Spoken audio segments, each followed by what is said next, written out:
You can. You're smiling at me, Mike. You all set? Is that yes? Yeah? You know what? Bang the gavel. He'll All go. right, you got it. He'll go. Good evening, everyone. Welcome to the Bristol Town Council meeting of April 5th, 2017. If you could all rise for the Pledge of Allegiance. I pledge allegiance to the flag of the United States of America and to the republic for which it stands, one nation, under God, indivisible, with liberty and justice for all. Thank you, everyone. Mr. Clerk. Thank you, Mr. Chairman, members of the Town Council. The first item on this evening's agenda is the consent agenda. Motion to approve the consent agenda. Second. There's a motion and a second. Any discussion? All in favor? Aye. Any opposed? Thank you. Next items are submission of minutes of previous meetings, items A, 1, 2, 3, and 4. Motion to approve. Second. These minutes. There's a motion and a second. All in favor? Aye. Any opposed? Thank you. The next item, Mr. Chairman, members of the Town Council, is a advertised public hearing for a request for a transfer of an intoxicating beverage license. However, one of the main petitioner has requested that the council withdraw their petition. Do you need to receive and file on that? You can receive and file. You can allow the withdrawal, whatever's council's pleasure. Motion to receive and file. Second. All in favor? Aye. Any opposed? Thank you. Next item is a advertised public hearing that will go on. This is the petition of Joseph Soares, doing business as Jamar's Consignment and Treasures, 156 Bayview Avenue. This is a request to have a junk and secondhand dealer's license for the location. You have a recommendation provided by the town administrator and chief of police to approve. It's an advertised public hearing. So this is a public hearing. So is there anyone here to speak in favor? Is there anyone here to speak in favor? Yes, sir. I'm here to speak in favor. If you could come up to the podium. We have a full house, so normally it's easier to get there. Welcome. Thank you. If you could state your name for the record. My name is Joseph H. Soares, Jr. Good evening. Good evening. Good evening. Please, speak in favor.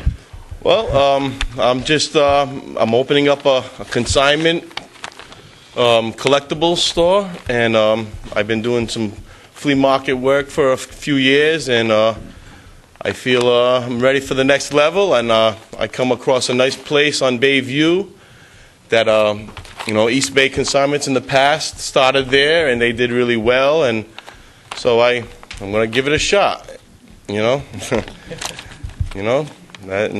I'm a little nervous right now. I'm not really used to speaking in front of town officials. You're doing a great job. But, I'm just here to try to do something for myself and maybe for people who come into my store, give them a good deal, and maybe everybody's happy.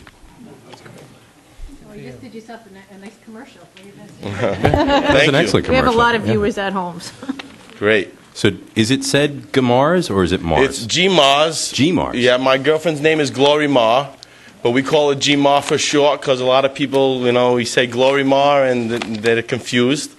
So we thought, G-Mar was a cool name for the store, and it's called G-Mar's Consignments and Treasures, and we have antiques, we have collectibles, we have man cave stuff, we have furnitures. We do a little from A to Z. Mr. Soares, you seem a little bit more comfortable now. So. Well, I wasn't expecting to talk to the whole staff here, but this is fine. You did a great what job. I'm going to do. Does anybody have any questions for Mr. Soares? No. Thank you. Thank you. Good luck. Thank you. Is there anyone else to speak in favor? Is there anyone else to speak in favor? Is there anyone to speak against? Is there anyone to speak against? Is there anyone to speak against? Motion to close the public hearing. Second. There's a motion and a second. All in favor? Aye. Any opposed? Thank you. What's this council's pleasure? Make a motion to approve the petitioner's license with the hours specified at the location of 156 Bayview upon all the recommendations and ordinances and town rules. Second. There's a motion and a second. Any discussion? All in favor? Aye. Any opposed? Good luck, Mr. Soares. The next item is item D3, and this is the request of B. Peter Sebring doing business. I'm sorry. Did we skip the ordinance? No, the ordinance. Oh, I was thinking that we were down to licensing.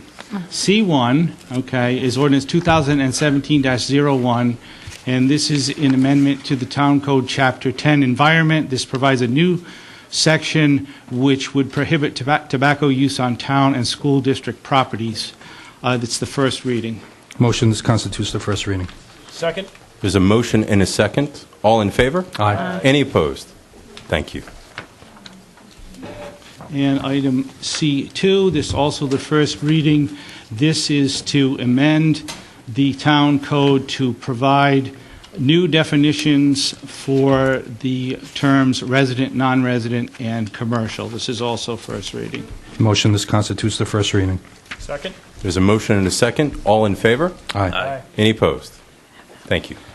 Now we're at D3, and We got there again, quickly, the though. petition of B. Peter Sebring, doing business as Bristol Oyster Bar, 448 Hope Street, requests council consideration for dancing and entertainment license. You have some recommendations provided by the chief of police and fire chief. Is Mr. Sebring here?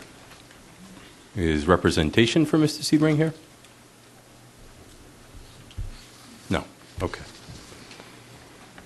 So what we have on file is a recommendation from the chief of police to deny, and inside that talks about the rationale behind it, but the chief is here, so I'm going to ask the chief if he'd like to speak on this. Sure. As I stated earlier, I think some of the concerns here are, as you're aware of, that is on the main road there.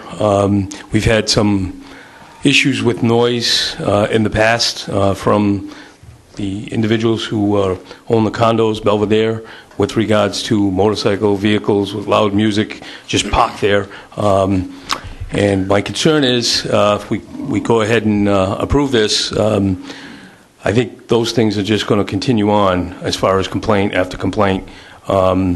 And I understand that there's questions with regards to whether or not it would be amplified, if it'd be a one-piece guitar, but we need to understand that it starts off something small, and it morphs from there. As I say all the time to each of you, my concern then is when another petitioner comes up, and I think we've had some in the past, whether it's the Common Pub, and I don't want to single anybody out, who's got a patio in the back, and they decide they want to have some music back there, and now we have the neighbors complaining that the music is loud and right in their backyard. Years ago, we had an issue with Tweets down on Mount Hope Avenue. Same thing. It started with a little patio there, and I think they had some real good intention to have a cigar back there and everything, and before you know it, we were receiving complaints because the music there was traveling into the neighborhood. So my recommendation is based on that. We don't need to have a line of cars parked in front of the place listening to music, and then even have the petitioner calling up saying, there's parking spots being taken and people are enjoying the music, or pedestrians or motorcycles or anything like that. So I just warn you that I foresee this being a problem there, and then possibly traveling into these other establishments throughout town. They want to have some music indoors, and if they crack the window a little bit and it's just making it out to the outskirts of it, we don't have a problem with it. But I think to have it outside, and before you know it, we get an active individual and he's trotting on down through the sidewalk playing his guitar or whatever, I think that's going to be a concern for us.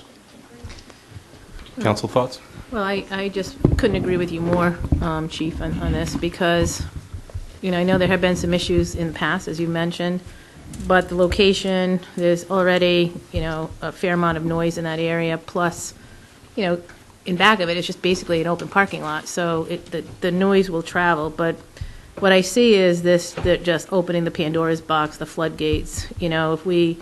As we've seen at this council many times, every one of these businesses looks at the next one, and they all will come in and say, well, my competitor has gotten this, so now we need it in order to compete. And I could just think of, just off the top of my head, and I'm sure there's many, 3 or 4 places that would have the space, that, you know, where their tables are not on the sidewalk, that would be in here next month looking for the same thing, if we allow it. So I don't think we should allow this. I'm curious, Chief, under the example you gave with Tweets on Mount Hope Ave, and how that may have started off with good intention and escalated, could you give me some more information on that escalation and whether, what enforcement was done and what the ultimate end was to that scenario? Was it prior to the end of that establishment, I assume? Yes, it goes back several years, and I will tell you that they were cooperative. Every time we responded, we asked them to lower the music, and either they lowered it or they went inside. But I just have a problem with saying, let's allow this to happen, as Mary said, and then when we have someone in here, whether it's, again, I don't want to pick on the town, the Common Pub, Wood Street Cafe, any one of these places, I just think that this is going to be problematic. I just foresee this morphing into another issue with a noise complaint, one after another. As you know, I mean, they're complaining about when Lightwall and Mount Hope Farm has entertainment there for big venues, for weddings. We have one here right in downtown. Without getting into too many details, the Linden Place. We have an individual in that immediate area that has a real problem with it, and we're in the middle of that mess all the time, the police, and it becomes very difficult for us to balance this because we don't want to go into a place and ruin someone's wedding. We don't want to walk into this restaurant when people are enjoying their dinner and go up and tell the owner or the manager, you got to lower the music or you got to shut it off, or if it is that loud, issue a citation to someone. I'm just trying to prevent all these things from happening. I want to welcome them in any way to do the best they can and get as much business as they can get there to help their business, but I just don't want any more problems for the citizenship around there, the residents that live there, and for the police and yourself, because it'll end up in the front of you again. Yeah, I could absolutely appreciate that point of view. I wonder if we could also consider, with at the same time respecting that point of view, discussing maybe a modified request and the duration of the license, so that we would take a trial period approach. And I do think that this type of rejuvenation, this liveliness brought downtown would be a significant impact to local businesses, restaurants, shops, etc. And I know in some cases we hope that everyone isn't lining up next to ask for the same license, but in some ways I hope that more people would, if that leads to continued visitorship to our town, continued support of our restaurants and shops. I think it's a way for us to separate ourselves from some other communities as we continue to build our capacity as a place to come and enjoy the evening with our spouses or partners or families. So I wonder if, I know that the request is for amplified music, but if we were to suggest that maybe only unamplified acoustic music, maybe not 4 days a night, but maybe 2 days a night, maybe not such a late finishing time of 10 o'clock, but maybe 8 o'clock, and maybe a trial period until the mid-July, August, when we have the applicant back before us and consider any complaints or concerns based on those actions. It's unfortunate the applicant isn't here tonight, but I do think that it would be reasonable to expect him to be accessible, to respond to concerns by neighbors.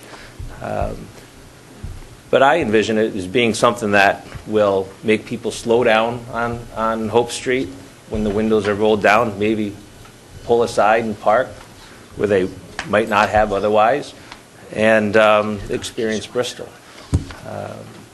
I think not letting it get out of control is important, but I think maybe trying it might be something good for our local economy. Well, can I just say one thing, and this goes back to something I've said many times about this particular license. And what drives me crazy, and it's a legislative issue that I think needs to be changed, is that it's one license. It's not like liquor licenses, we can have a beer, and, yes, we can put restrictions on it, as we have done, but it's one license, and it doesn't matter if it's a harpist or if it's a wet t-shirt contest. It's the same license no matter what you want to do. And that's what worries me all the time, why I think that at the legislative end, they need to break this down into different, categories of licenses for the dancing and entertainment. Because there are some people that get caught up in this that I don't even think need a license. They want to play guitar unamplified in their building, on a Sunday afternoon. I don't really think that's a big thing. But I always worry about that, and especially being outside. So you can say that, but then what do we have? Like competing music. So, 2 or 3 restaurants are near each other, and then they come back and they all want this now because basically what this is to keep people at their location eating and drinking. But I mean, you can only stay for so long and eat your dinner. And that's, what this is, I think, designed for ultimately. And everybody's going to want that. So, I mean, I'm certain there'll be other places. And I wasn't even thinking some of the places you were thinking, Chief. I was thinking some of the other types of restaurants that are more similar to the Oyster Bar. So I have big concerns because I constantly see us, it's always in the name of economic development. But it's only these businesses. It's always the downtown businesses. And let's do everything we can to foster those. And I support all those businesses. And I've said often that I grew up in the family of a downtown business person. So I know how tough that can be. But by the same token, there are residents and neighbors that live in these areas. And there's very little concern exhibited often at this council table for the residents sometimes. So that's just my thoughts. It's nothing that I haven't said a million times before on some of these issues.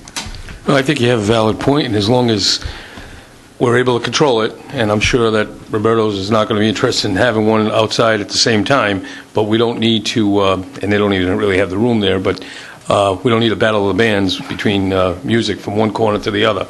That would be a concern. And again, like I said to you, having the Belvedere across the street, a couple of years ago we had a real issue with an individual, and he was making a point about a blower from the highway department when they were cleaning up the night, the 3rd of July into the 4th. And he was pretty adamant that he felt that the police should be issuing a citation for a noise ordinance violation at 2 o'clock in the morning. And I explained to him this is not something that happens every day. This is just to get the roads back into the condition they need to be for the following morning. But it was pretty challenging to get him to understand and come around. And this is what I'm trying to explain to you, that we have 1 or 2 of these people that feel very strong that they're paying good amount of taxes to live in a house or a condo, and they really don't appreciate the extra noise. They're going to be calling us, and I will forward the information to you, no problem. But we can live with whatever you decide. I definitely would appreciate us, if you're going to go that way, that we do it on a trial basis. So, go ahead, Counsel.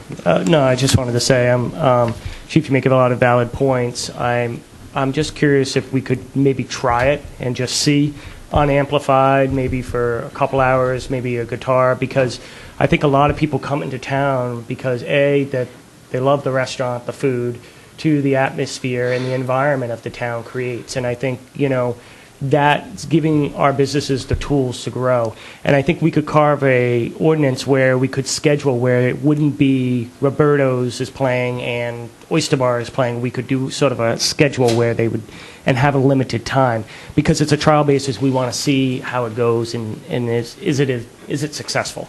Because we don't want people slowing down, causing accidents. We don't want the sidewalks overrun and all that stuff. But at the same time, I think it would. I side with you as far as kind of opening and trying it.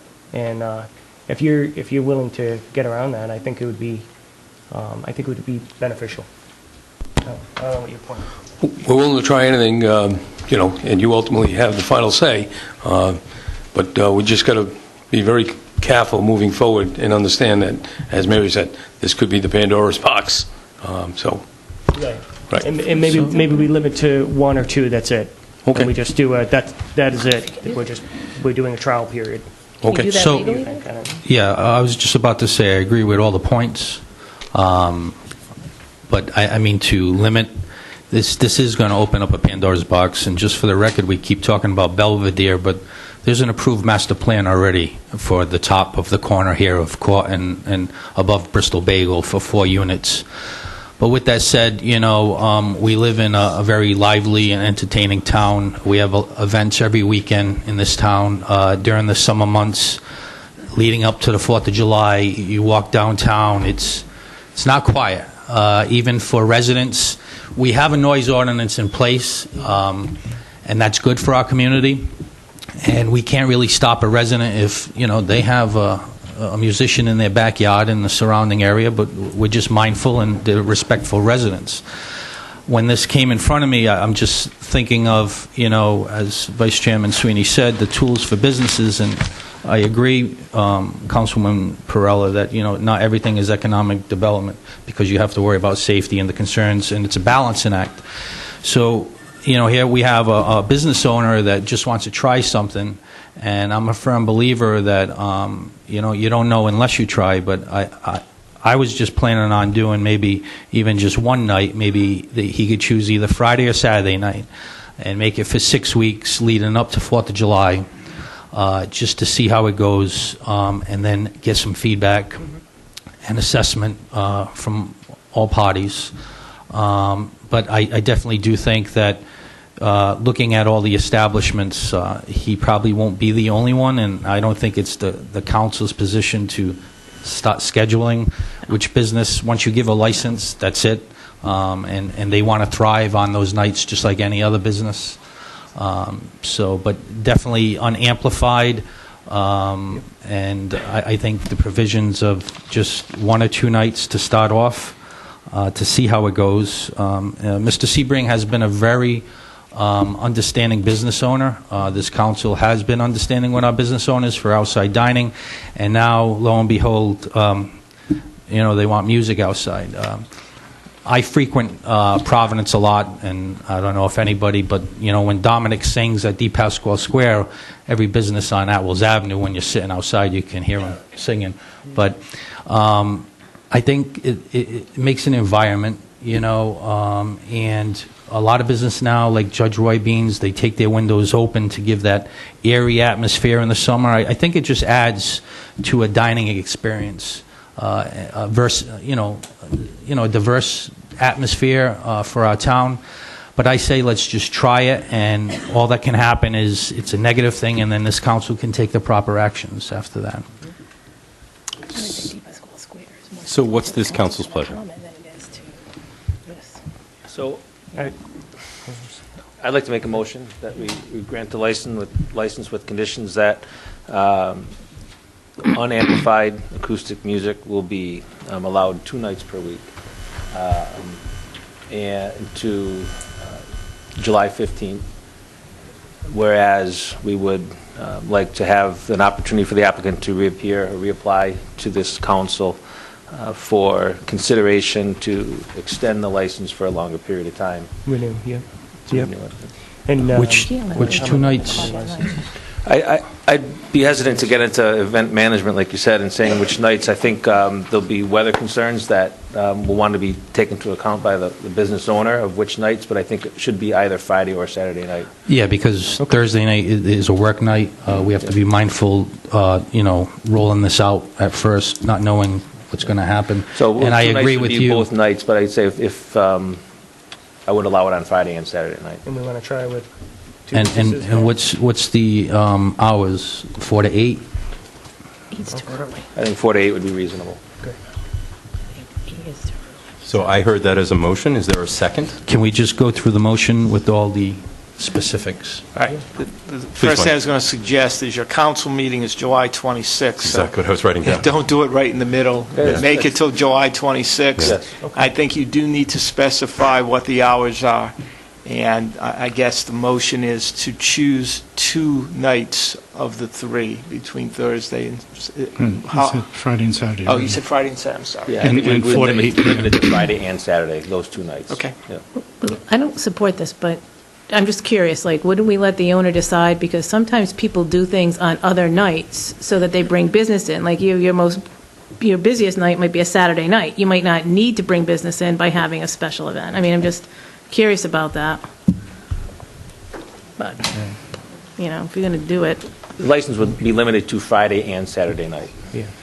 He asked for Thursday, Friday, Saturday, so. And Sunday. Oh, and Sunday, too? Yeah. Sorry? Yes, 4 days. Okay. Let him pick. Yeah, Thursday and Sunday. I mean, the only question I have is, we're being understanding, is July 26th too far out for the neighbors if there are concerns, or should it be July 5th at our meeting? Chief? As I always say, we're not bashful. We will let you know through the administrator's office right away if there's an issue, and at that point, we'll have the gentleman in and we'll speak to him and tell him our concerns if we find validity to the complaints that are being forwarded to us. Awesome, great. So I heard a motion. Is there a second? Second. So there's a motion and a second, and the motion was Friday and Saturday night from the hours of 4 to 8.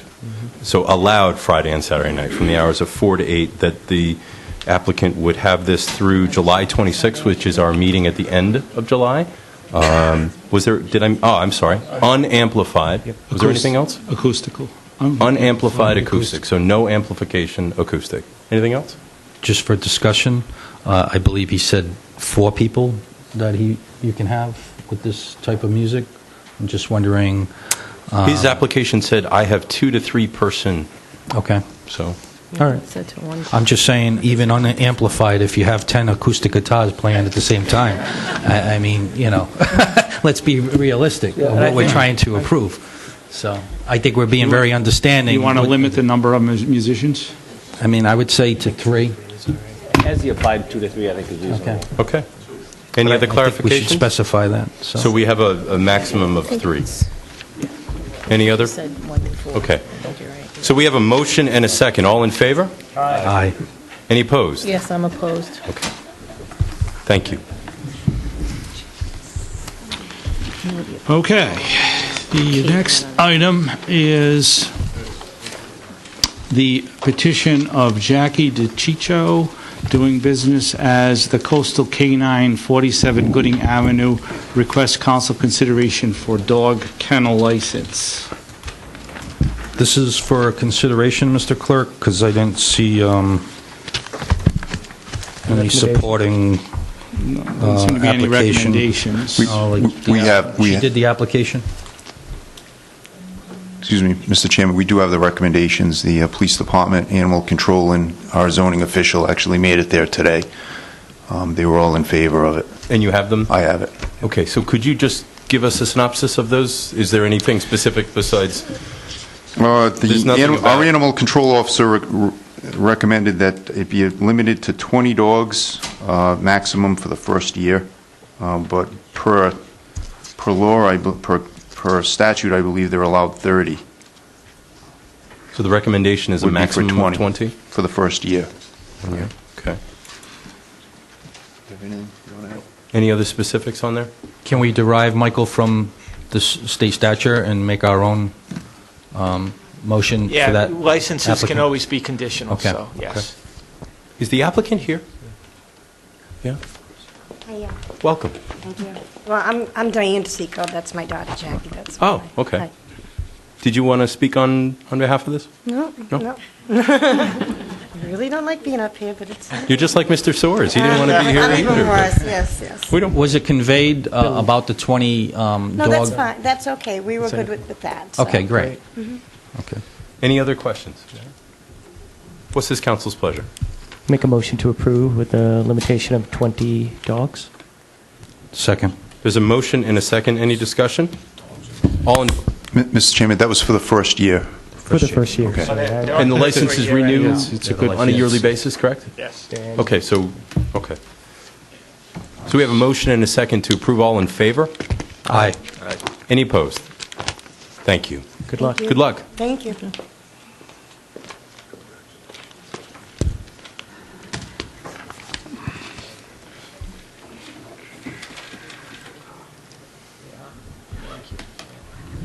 Okay, the next item is from Elizabeth McDonough Noonan for Cumberland Farms Incorporated, 390 Metacom Avenue, request council consideration for additional hours vittling license, and this would go from 2 a.m. until 6 p.m. would be the extra hours, and this would be to call for a public hearing on April 26th. Would you happen to be Elizabeth?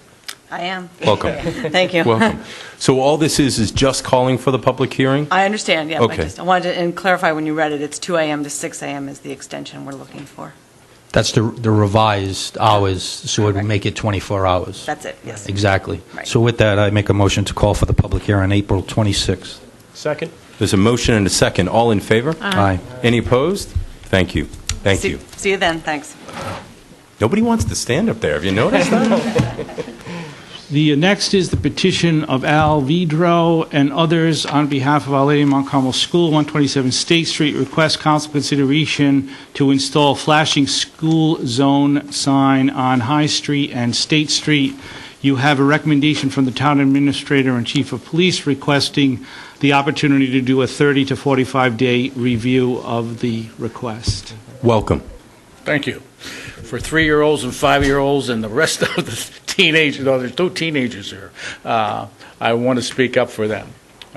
We do take 3-year-olds and 4-year-olds and 5-year-olds across High Street from the school to the convent. The back of the convent is a playground for the little ones, is enclosed, that you approved that we could do this, and so did the Historical Society approved. So the kids can go over there and play in the play yard. Now, when the 3-year-olds cross the crosswalk, they use a cord that all the children hang on to, and then they walk across with the flag. And the requirements is a minimum of 1 adult per 8 children. We usually have 2 or 3. For the 4-year-olds, it's the same thing, but they don't use the cord. They do use the flag, and the kindergarten as well. The rest of the student body goes across State Street to the town common, and they do use flags there, and they do have students, adults, teachers, aides, help them cross the street. The attention was brought to me. My title at the school is I'm on the school board, and I'm the grounds and building and grounds is my title. So I've been approached by many people saying when we have these little ones cross the street, we'd like to protect them. Every school in Bristol has a flashing light. You just approved the ones that on Washington Street and right there on High Street, Hope Street. So they said, why can't we have one? So I said, I'll put the petition in and see what happens, but I do want to say that we at Our Lady of Mount Carmel do a lot of civic activities for the community. We allow the fire department, EMTs come into the parish center during the 4th of July or any events that happen on the common. We use the town lets people use the parking lot at the school, also for snow plowing. So we're a part of the community, and not just the parochial school system. We have over 150 students that uses the school, and we look for a protection of our children, and that's why we're pushing forward this this proposal for a flashing light. It'll also help us keep our enrollment up and attract more students to the school. And I could go on, but I don't want to take all these. I'll take your questions, and I'm pleading that this will occur. Well, I can say that the chief, and I happen to agree, and the administrator have suggested that we do a review on this like we have with stop signs. In fact, we had one recently in front of us that we reviewed for approximately 45 days. And the police department, through the chief, makes a recommendation back to us at that point in time, and to give us the next step on that. So that would seem to, we're in the beginning of April right now, so mid-June would be 45 days approximately, right? Somewhere around there? Okay, all right. I have a question. Can you clarify, Al, are you looking for how many? 4 of these? 2 on state and 2 on high? I'm not the expert. In fact, when I went after this petition, I try to get a hold of the principals of the other schools. They're difficult to get to, so I didn't want to waste my time. I wanted to get this petition in so we can get it, hopefully, for the upcoming school year that starts in September, because I don't think you can put him in overnight. No, you can't. So to Councilwoman Perella's point, though, is should we be reviewing both high and state? Yes, absolutely, because we do these 3, 4, and 5-year-olds, not grades, 3, 4, and 5-year-olds crossing High Street, and the rest of the student body crosses State Street. You're asking 2 on each side of the street. If that's the requirement for these signs, I think her question, and if I may, was you have westbound and eastbound, northbound and southbound. So depending on, there are 4 sides that you would approach that intersection. So I think that was right. Was that right? Yeah, yes. that would be 4 lights would you need, correct. The thing that's different, if I may, from Hope Street in particular, and even Washington Street, is Mount Carmel is surrounded by 4-way stops. There's a 4-way stop at State, there's a 4-way stop at Wood, there's a 4-way stop at Bradford. Mm-hmm. So I'm not sure, I mean, yes, people run through those. I mean, I've seen it over the years, but not on an everyday occurrence. So you'd be putting these flashing lights not too far away from the 4-way stop. I'm not really sure, like, the benefit of the cost. Is this something, do you know what I'm saying? Like, I mean, nobody wants to see anybody get injured. I'm just trying to understand, like, because you have the stop signs there. So have your teachers had a problem that people have not stopped when they're out there trying to cross the kids? I believe everybody stops. The issue is you get a person that starts on, say, on State Street up by Wood Street, and they accelerate coming all the way down to the school. I've gone across many times on that street and had to wave my hand, tell people to slow down. I know the chief of police has the police out there as many times as possible. In fact, they come into our school and we welcome them. It's great that the police are there, but they're not there every single day, and you don't have the time to put them there every single time of the day. But there are a few that do speed. I don't know if any of the remembers here, Sister Carmela. She was walking children across High Street, and she was almost hit. And she's a habit is head to toe is all black. It's hard not to see. And she brought it to my attention. She's no longer at the school, but that almost occurred one time. So there is speeding when no one's looking, and it happens during the day when kids are out there. We even at the school have put we use the garage, not the garage, the parking lot as a play area, and then we close it off when parents come pick up their children, so the cars will not go through the parking lot. So there's a big concern there. Just the crowd there, the traffic is normally slow. But you take the children out at 9 o'clock in the morning, at 11 o'clock in the morning, 1 o'clock in the afternoon, and no one's watching the streets at that time. So does that put us at June 14th for that meeting, 45 days in that vicinity? Sounds about right.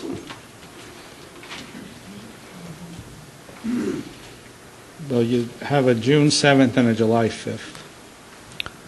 So, Chief, July 5th or June 7th? We'll do our very best for June, but as you know, July's a little busy for us and a little challenging. So I give you no promises, but I will do the best I can to get it for you. So I'd like to make a motion. We continue this item to June 7th meeting upon the recommendation of the police department and the administration. Also, all costs asphyxiated with potentially what might incur if we do approve. Second the motion. There's a motion and a second. Any other discussion? All in favor? Aye. Any opposed? Thank you. Thank you. Sir. Okay, the next item is item F2, This is from Sarah Churgan, the manager of the Eastern Rhode Island Conservation District, requesting council support of a resolution to reinstate state funding for the Rhode Island State Conservation Committee and the Rhode Island Conservation Districts. A draft resolution is provided. Is Sarah here or representation? I believe, Mr. Chairman, that she told me that she was not available this evening. Okay. She did appear during the budget. I recall, yes. I read over the resolution. Diane, when we have items like this, I know we have the final word, but I would like our boards to be involved with this. So has the Conservation Commission themselves read this resolution that potentially can... Not that I'm aware of. So why don't we put it on their agenda for their next meeting? We like to get input from our board members. They take the time to serve the town. Agreed. I don't think putting it off one more meeting will make a problem for us to approve it. So that's my motion, is to continue this item and have the Conservation and Community Development give their opinion also. Is there a second? I'll second. Any discussion? All in favor? Aye. Any opposed?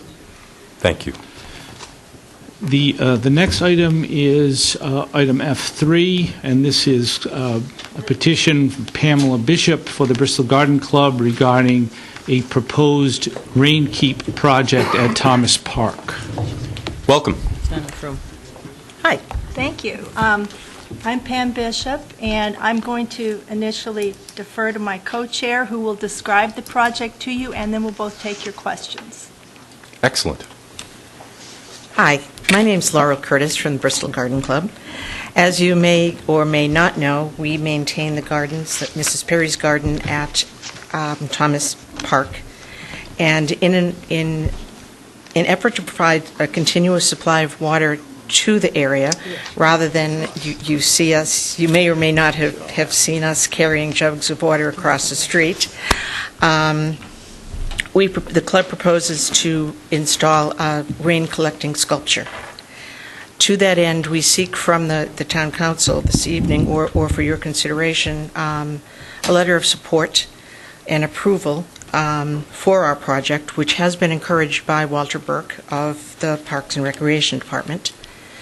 Briefly, the project stresses water conservation. It is a sculpture, but it's a rain catcher. It's called Rain Keep. It's a rain catcher, snow catcher. We're conserving water. It's going to be an important educational resource for the local community. It provides an aesthetically pleasing and functional work of public art. The sculpture artist has donated her design time. Items still under consideration are the possibility of painting the base, and also what plantings will surround the base of the sculpture. And with that, any questions? Here I am. Questions? I just have one, and I think it's a great idea. I love this. Actually, I have two questions. So where would it be located? Towards the back of the garden or the park area? Or haven't you figured that out yet? Yeah, that's under consideration. There's a bench, and it's behind that. It's behind. Do you want to? The siding needs to take into consideration a few different things. One is proximity to the gardens that we are trying to water. That's mostly the perennial beds. So we wanted it to be close to the perennial beds. We want it to be not down, but higher or level, because the water will be it'll be a passive water flow from a tank, so it will be elevated a little. So it has to be fairly level, and then also it should not really be under a lot of trees because of leaves falling into it. So the site where we think it would, one more thing also, we don't want it to block the view of the Bosworth Perry house that's there. So with that in mind, there is a bench which is just east of Mrs. Perry's parallel garden beds. And we'd like to integrate it into the area which it would be southeast a little bit of the bench that's there. so that we can integrate it right into the existing planting bed and add some additional landscaping around it. It would also be accessible to, if the tank will be large enough that if we have a bad drought, we may want to fill the reservoir with water from a truck. So it would also be accessible to that in that area. So you mentioned that you're looking for a letter of support and approval to go forward. I think I read in here you're also looking for partial funding, but what I couldn't find was the We're price. not looking for partial funding. Not from the town. Not from the town. Okay, good. Not from the Even town. better. Well, even better. We're looking for paper. Written paper. That's easy. We love this idea. Yeah. No money. I think it's a great idea, and I thought that you were looking for a part of it, and I wasn't necessarily opposed to that. I just couldn't find the price in here, that's all. Okay. So. We're in the process of applying for grants. We've raised some money. The Garden Club has already raised some money toward this. So the goal is to raise everything that we need for creating the sculpture, installing it, the pedestal we need, and we also want to have some interpretive signage eventually around that to support the educational function of it and to credit donors appropriately and all of that. But we're not anticipating that the town would be funding us. We're hoping to do and planning to do all this through grants. So you already have the design. Is it going to be similar to what we see as spec on the paper? There would be some differences. That one is larger and taller, and what we envision is something that is the flower stalk. If you're looking at the picture, the stem would be shorter, so the collecting device would be closer to the tank, and the color doesn't necessarily have to be like that. So we could make a flower a different color. We can apply some color to the tank or something, but the general shape would be like that. That's why I was asking, did you already consider the materials that are going to make this sculpture? Yes, it would be the collecting part would be rolled steel that is coated in 2 layers of marine epoxy paint for durability, and then the tank would be galvanized, but it can be colored. I was going to suggest, I know Councilman Tiska is going to love this idea, is we live in we have a composite industry, so when I see projects like this, made of composites, it's something to look when you're going for grants or in the industry that surrounds us. We're very fortunate to have them. It might be a discussion to take with these businesses that do this. So. Okay. I'm in support. It's an educational piece. It's conservation. It's environmental protection. I'm all about it. It's a beautiful piece of artwork. I just had a question in regards to, is it going to be cemented or in place? I'm just nervous about vandals, that sort of thing. Can it be moved, or how is it? It's going to be pretty well secured. We haven't completely planned that yet, but it will be on a slab. It's going to be secured. So that was another purpose of the bushes around it, to prevent vandalism or deter vandalism. And also, it's in a pretty visible, open, wind-blown area. So we've really taken into consideration the keeping it in place. And the materials that it's made of should be quite durable. It's not like a really thin metal for the collecting device. It's quite sturdy. And because that was one of our first concerns too, we could see kids hanging on it and messing around with it. But it will also be fastened down because of the storms that we get. We wanted to. When the base is created, we want to install or integrate the hurricane kinds of tie-downs there, and then there would be appropriate matching pieces so that it could be bolted down for sturdiness. Great. Also to the base. Good.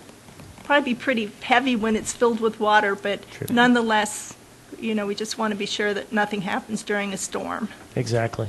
Thank you. Any other questions? I have one. Please. The photos that we see, this has been installed in place in another location currently, one similar to this? It was originally part of an installation, open art installation in Newton, Massachusetts. It has since been purchased by the Nature Conservancy and is installed in another town outside of Boston. Okay. It would be interesting to know where the location is, so we can view it as well. I can get you an address for that. Yeah, that'd be great. And is the decision or the consideration to shorten the stem, is that made by the artist or by the committee? That was the suggestion of the artist. That prototype is quite a bit larger, and I think she thought that we may not just want that extra height. Okay. Well, I think it's a fantastic thing. I would say the opposite. I think making it taller would be fantastic. I think it would be a great demonstration of our commitment to the arts in town here, and showing how we can use art to protect and conserve water and the environment. So I'm all for making it as visible as possible. Okay, well, I'm sure we can certainly we can take work that on up that. with her. Just my opinion, again, not against the But artists. we're not looking to hide it. So- It is a work of art, and it is for public display and appreciation.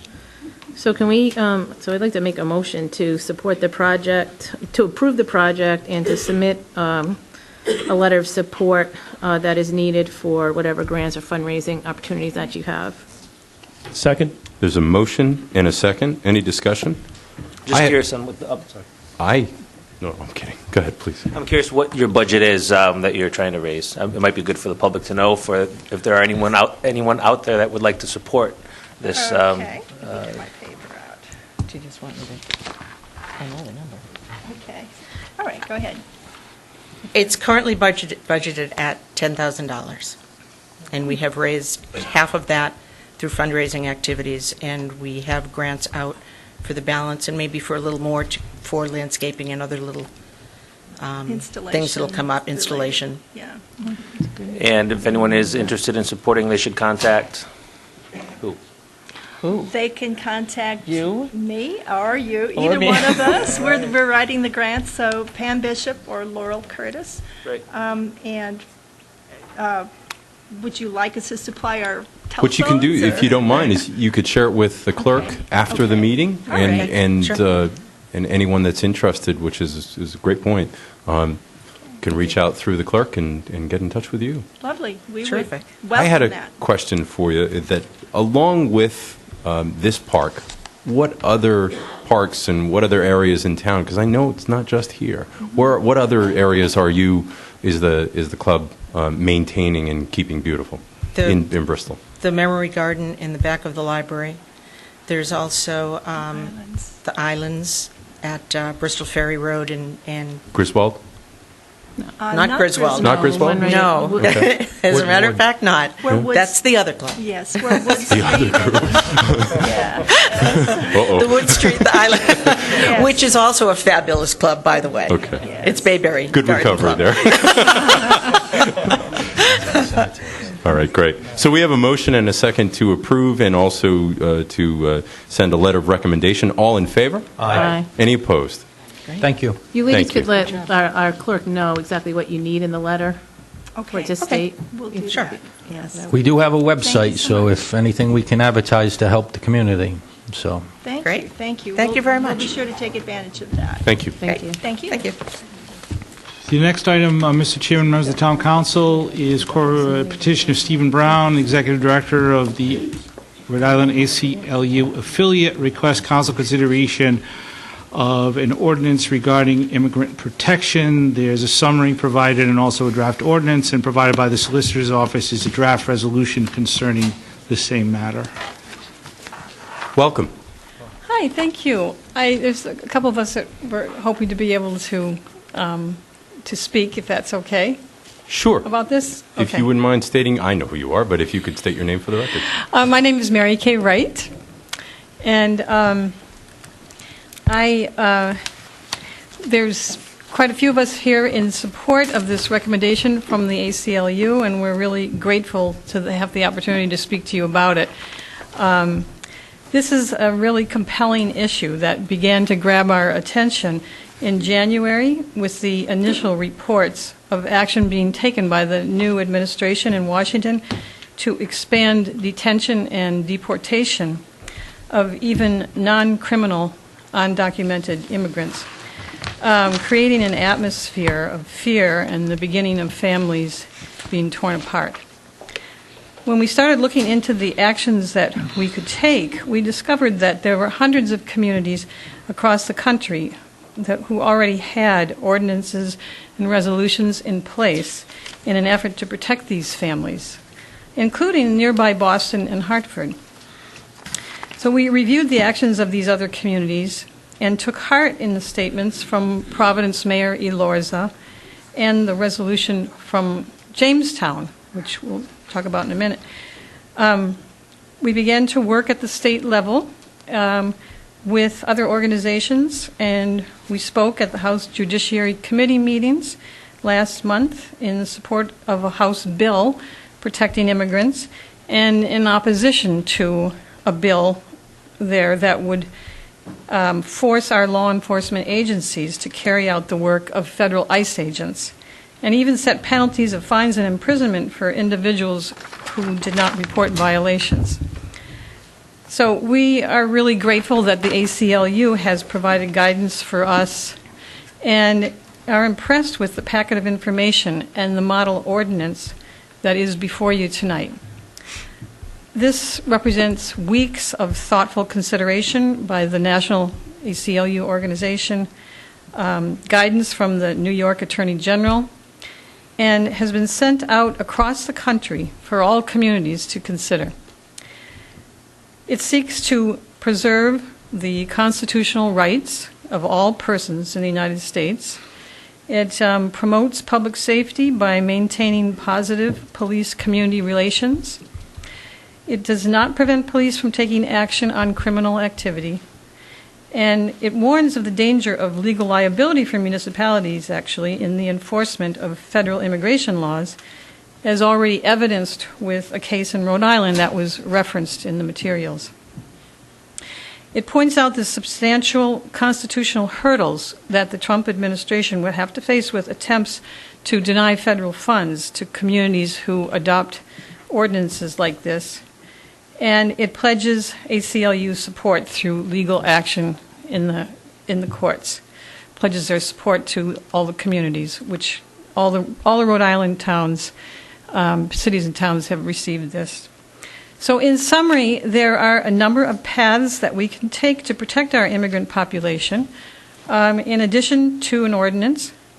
It's worth consideration as a resolution, or taking a look at what policies we already have in place in Bristol or should be in place for the town and the police department, and also, of course, continuing to work at the state level, which we've been doing. I recognize that this is a big issue that deserves more time and thought than just this one meeting. After you've had a chance to review these materials and the ideas more thoroughly, I think it's very important for us to continue this discussion at future meetings. So I thank you for your careful consideration of this recommendation by the ACLU. Thanks. Thank you. Thank you, Mary Kay. Hi, I'm Nancy Hood. Welcome. Hi.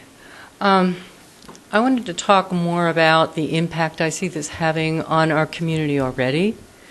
I personally know of a immigrant who is documented immigrant who is feeling fearful. And so I take that and think about how this is impacting people who are undocumented. I've spoken with neighbors and friends, with people who work at the university. I know some of our students are feeling very frightened. And I know that some of our immigrant families, particularly Muslim families, that I'm aware of are feeling a lot of fear.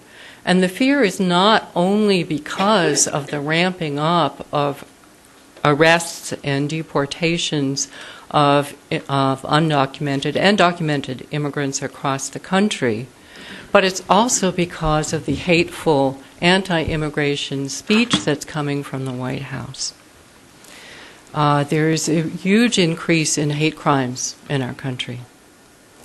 And I became particularly aware of something happening right here in the town of Bristol when I was standing in the grocery store last week.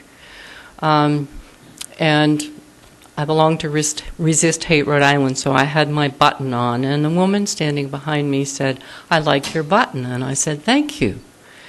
And we're checking out our groceries, and she said, "Well, I'm feeling really upset because a friend of my child, whom I gave a ride home to, has just been bullied at school because he's Muslim." And she said, "I am so upset, I don't know what to do." So I wrote a letter to the newspaper. Hopefully it will be in and you will see that. But it left me feeling really, really upset. First, that for this child who is here and going to our school system and who is being bullied because of his religion, and upset about the child who has learned to hate.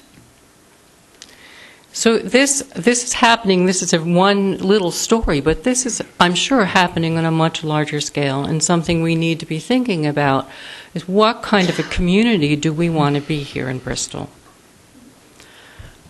Also, I know people who are undocumented who are trying to get documented. I don't think people realize how complicated it is.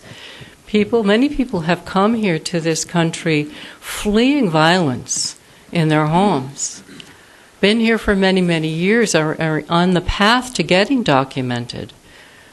But it takes years to get documented.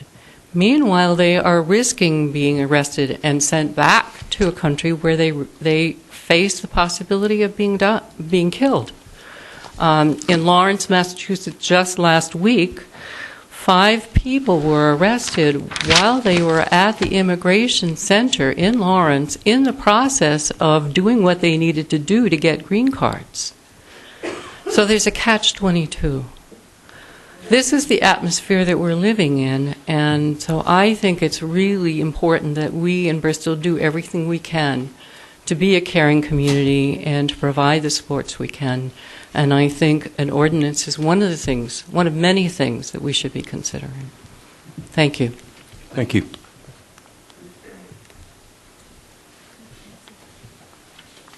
Hi, my name is Tracy Ramos. And, welcome. Thank you very much. So when I found out this was on the agenda, it was clear to me that this was a great opportunity to sort of begin a discussion about what Bristol as a town, what we are, and I think we know what we are, and we know where our values are and what really matters to us. And this wasn't sort of, though we've been working on this issue and talking about it for a while, it wasn't our intent to sort of say, hey, let's get this ordinance through. This was an ACLU initiative that sort of came through. So we were surprised to be standing here and talking to you about this now, because in my mind, while as Nancy said, an ordinance is a great way to make something happen, it's one way of many ways to sort of speak to what our values are as a community and as a town. So one of the things that we've found and that we know, and Mary Kay made reference to this, is that at the state level, there's a lot of folks around the state that are working on how do we address this issue from and address the fear and sort of the situation that a lot of folks are living in, and so a lot of groups around the state are working. And in the House, Bill 5515 was introduced that would effectively codify or summarize for the state as a whole what procedures might be put in place regarding immigrants as a whole, and immigrants, whether undocumented or not, particularly as it has to do with the relationship between local police departments and ICE. And so Jamestown actually prepared a resolution in support of 5515. It's actually really beautiful, talking about the values of the state of Rhode Island and Jamestown as a whole. And so one of the things that I think would be very helpful is for the council to consider the Jamestown resolution. I brought copies for you. I didn't know it was going to be this formal, but I have copies to share with everybody. And also copies of the House Bill 5515 that I think would be great for Bristol as a town to sort of write our values as a town, what matters to us, similar to what Jamestown did, and perhaps prepare a resolution in support of 5515, which is currently under consideration at the State House. That bill had its first hearing in the Judiciary Committee, and the testimony went late into the night in support for the bill. There were, I think, one or two folks testifying against that bill.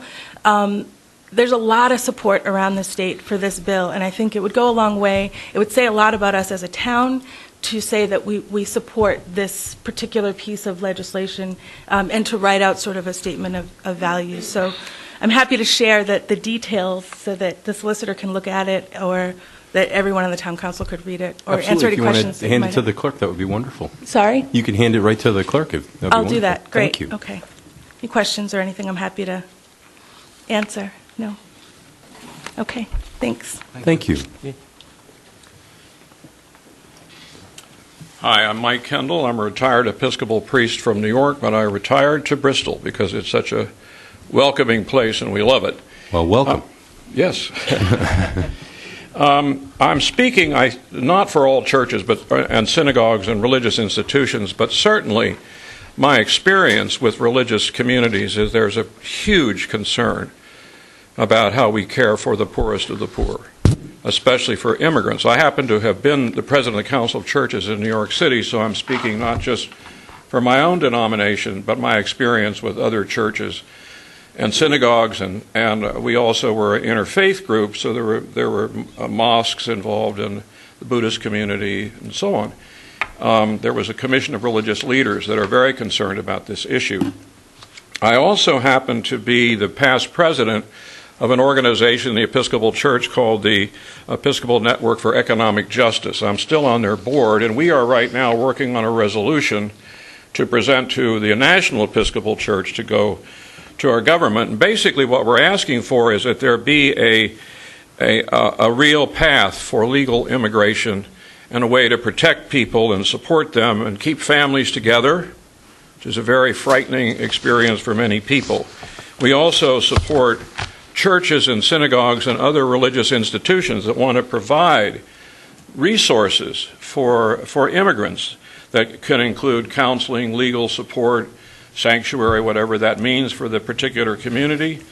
But in particular, the issue I want to raise tonight, and I completely support this resolution from the ACLU, is a very particular issue for us in the religious community, and that is, and I'll just read this from this resolution, be it resolved that ENEJ calls for enforcement officers to maintain respect for sensitive places so that enforcement activities shall not be carried out at churches, synagogues, religious institutions, schools, medical facilities, and public gatherings. This is happening, and it's just something that seems to violate a whole tradition in the religious community of a religious institution trying to provide support for people, even when they're in very difficult situations. We visit people in prisons, we open our doors, we have soup kitchens,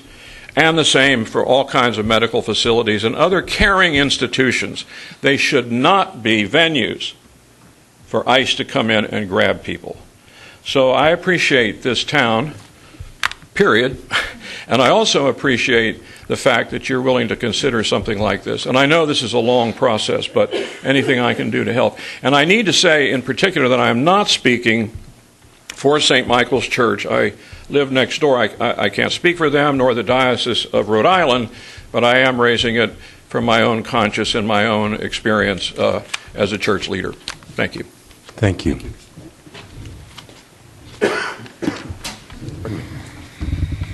Good evening. My name is Pete Hewitt. I'm from Bristol. Welcome. Let me be the odd man out here. The subject on the agenda is immigrant protection. There's a distinction between immigrants and illegal immigrants. And I think oftentimes in this debate, which is often emotional and often predicated upon hyperbole, anybody who comes into this country illegally loses certain rights. Never had any rights. I think it's the federal law, I think, is preeminent in the area of immigration. So federal law is preeminent over any state law or town ordinance that runs in conflict to or in contradiction of federal law. And the bottom line is federal law dictates the rights and responsibilities and obligations of any citizen with regard to someone who is here illegally. Now, I know that people are very upset and they believe this current administration is the boogeyman here. But we live in perilous times. I don't believe any person who is in this country legally has any need for fear that his status or her status in this country is in jeopardy by this administration or any prior administration. But if you are in this country illegally, then you have some certain concerns, and hopefully, if you are so-called law-abiding, even though you're here in violation of the law, and rule of law in this country is essential. Once we lose the respect for the rule of law in this situation or any other situation, the breakdown in local law enforcement, federal law enforcement, state law enforcement is a peril we all need to be concerned about. If you're here illegally, as long as you're not violating any laws or becoming a criminal, or violating any criminal statute, I don't believe you have too much to fear from the federal government at this time. Here's how this is going to work, and I want to be very clear. If you're in disagreement, it's okay. But we allowed everyone to speak quietly, and there was no comments made beforehand, and I don't believe, actually, it is not fair to make comments now. I understand if your disagreement, it's okay. This is not us picking a side, but I'm going to allow everyone to speak fully, and if you can't do that, I'm sorry, but you're going to have to leave, and I don't want anybody to leave. Thank you. Plus, I'm very sensitive. My feelings get hurt very easily. See, you lost me there. I had it all the way up there, so please continue. And all right, so I guess my point is if you're here illegally, but you're not in violation of any law, you're living your life, whether you're paying taxes, you're working, you're trying to work, you're trying to support whatever you're trying to support in terms of the family, I don't think you have much to fear from immigration naturalization. But if you violate the law in whatever fashion, and the federal government is aware of that, then a detainer or a warrant is issued, then I believe, and this is an issue now with local law enforcement and the states and the sanctuaries, that there's a concern that the local law enforcement is not bound by any means and by any manner to become deputized as federal officers. But I do believe that we live in one country with one system of laws. And if a person is under a detainer or a warrant for immigration violation and there's a crime being committed, then I think if the federal government requests local law enforcement or the state law enforcement to assist in holding that person long enough for the federal agents to come in and take him into custody, then I don't think that's asking too much of our system of government to support that federal operation, much to the chagrin and the annoyance of a lot of people who are very concerned about this issue of immigration and the federal government becoming kind of the bad guys in this whole operation. So with that in mind, we can talk about your situations. I grew up in Lawrence. I know Lawrence. I think if you're here illegally and you're in Lawrence and you're applying for a green card, it's kind of late to be applying for a green card if you're here illegally, because there are other people who are not in this country who are applying for green cards or visas or citizenship or immigration status, who have waited years to come in the right way, and they should not be forced to wait behind and afford somebody else who's here who cheated by the rules to give them elevated status or precedent status over those who are waiting legitimately. So probably not most articulately stated, but that's my position. Thank you. Thank you.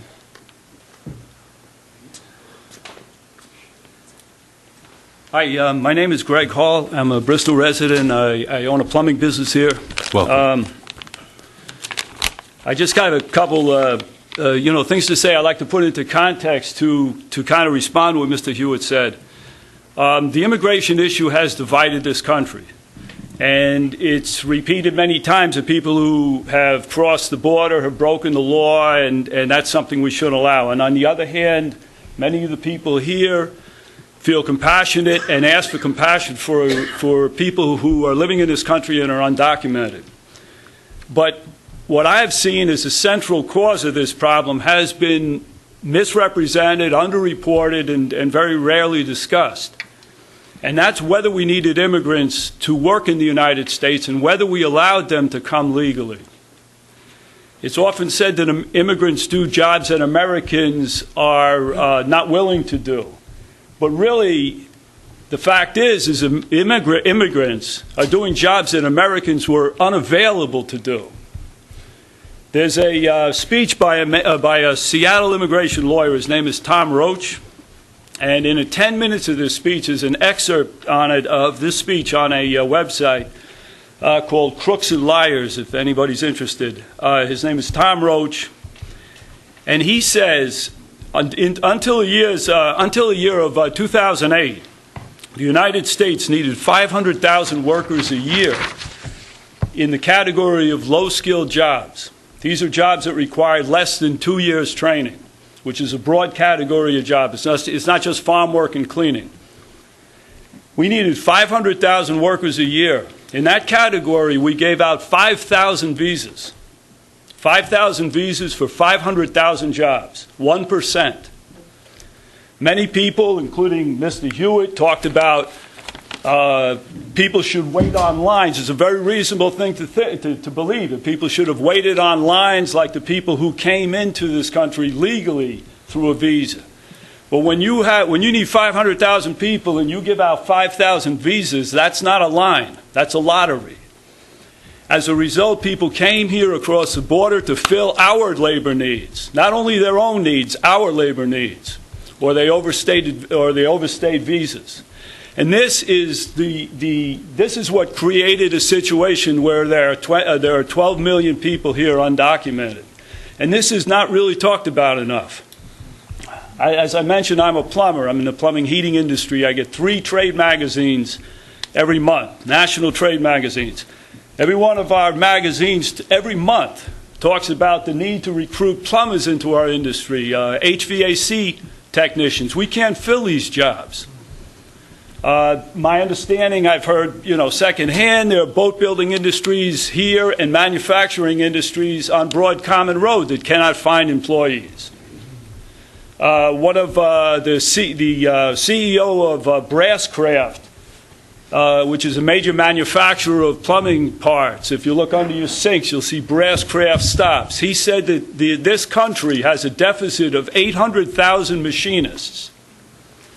So my question is this: if the people who are against immigration have often said that immigrants came here and took jobs away from Americans, if that's the truth, then why can't we find plumbers?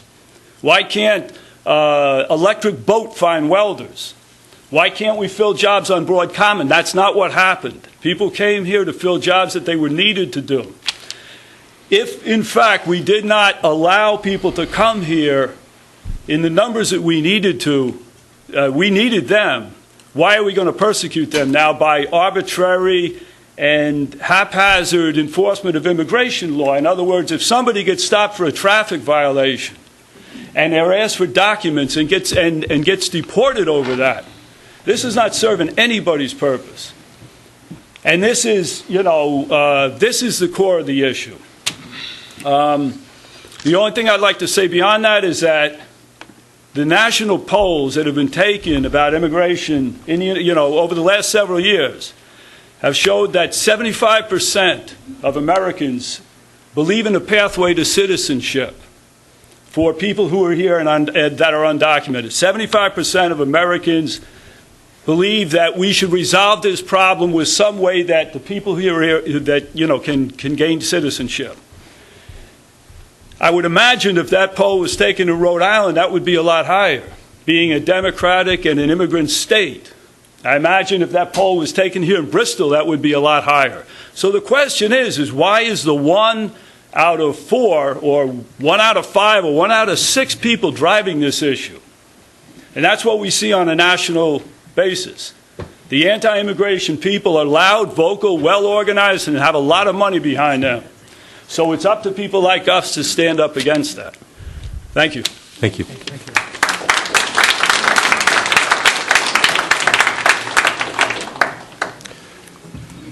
So what we typically do for agenda items is, as you heard probably at the beginning of the meeting, we have public hearing areas. We at that point, that's when we ask for public input. But this council has never been one to stop conversation and to stop asking for input because obviously that's very important to this council. It's important to the town. Did you want to share something before Yes. I? Absolutely. Yes. Please. Yes. My name is Shug Grant. I am originally from Louisiana. I've lived in Bristol for 7 years, going on 7 years, and I love it. But I want to talk about a son-in-law who has passed away that we loved very much. My daughter was going to Ole Miss in Mississippi getting her PhD in Latin American Studies, and she met Adon Quezada. He was helping her with her Spanish. She was helping him with his English. And they fell in love, and they got married. Now, Adon was undocumented. He had a work ethic that you just would not believe. He also was so afraid of being arrested and sent back where he was trying to earn money to help his family. And he would bend over backwards to observe every law so that he would not be caught. And I know people say, oh, they're gangsters and they're drug people. All of those are the ones that are coming in. That's not true. That is not true. So many of the ones who are coming here are wanting to work. And because they are afraid that they will be arrested, they do a lot to observe the laws. They contribute to our communities. They pay taxes on the food and stuff that they buy. And I want you to know that we lost Adon. Adon died from the complications of a tick bite in 2009 when his daughter was 1 year and a day old. My daughter took him home. It had been 8 years since his mother had seen him. But there are a lot of Adons out there. Please, please consider this. Thank you. Thank you. So what's in front of this council was a conversation in regards to a potential further conversation in regards to an ordinance. It's my belief, and I'm interested to hear my colleagues' thoughts, that an ordinance is not appropriate in this instance. I think a local ordinance is designed to uphold the law and is to, for example, one of our ordinance would include parking. That's what the ordinance is designed to do. But I do believe that I reached out to the solicitor. We have a resolution in front of us that includes words of fostering a relationship of trust, mutual respect, and I'm just picking out a couple here. There's a lot more. That no department or employee or town official shall withhold information. But I also believe, and I was going to ask the chief on this, but it is our job, it's our duty to uphold the law, whether it's local, state, and federal, whatever that happens to be. On a local level, I think we can resolve that we believe in the sanctity of human life and that the trust that is also spoken in this resolution. And I think that, for this council, is an appropriate next step. But I'm interested to hear what my colleagues think and what their next step should be.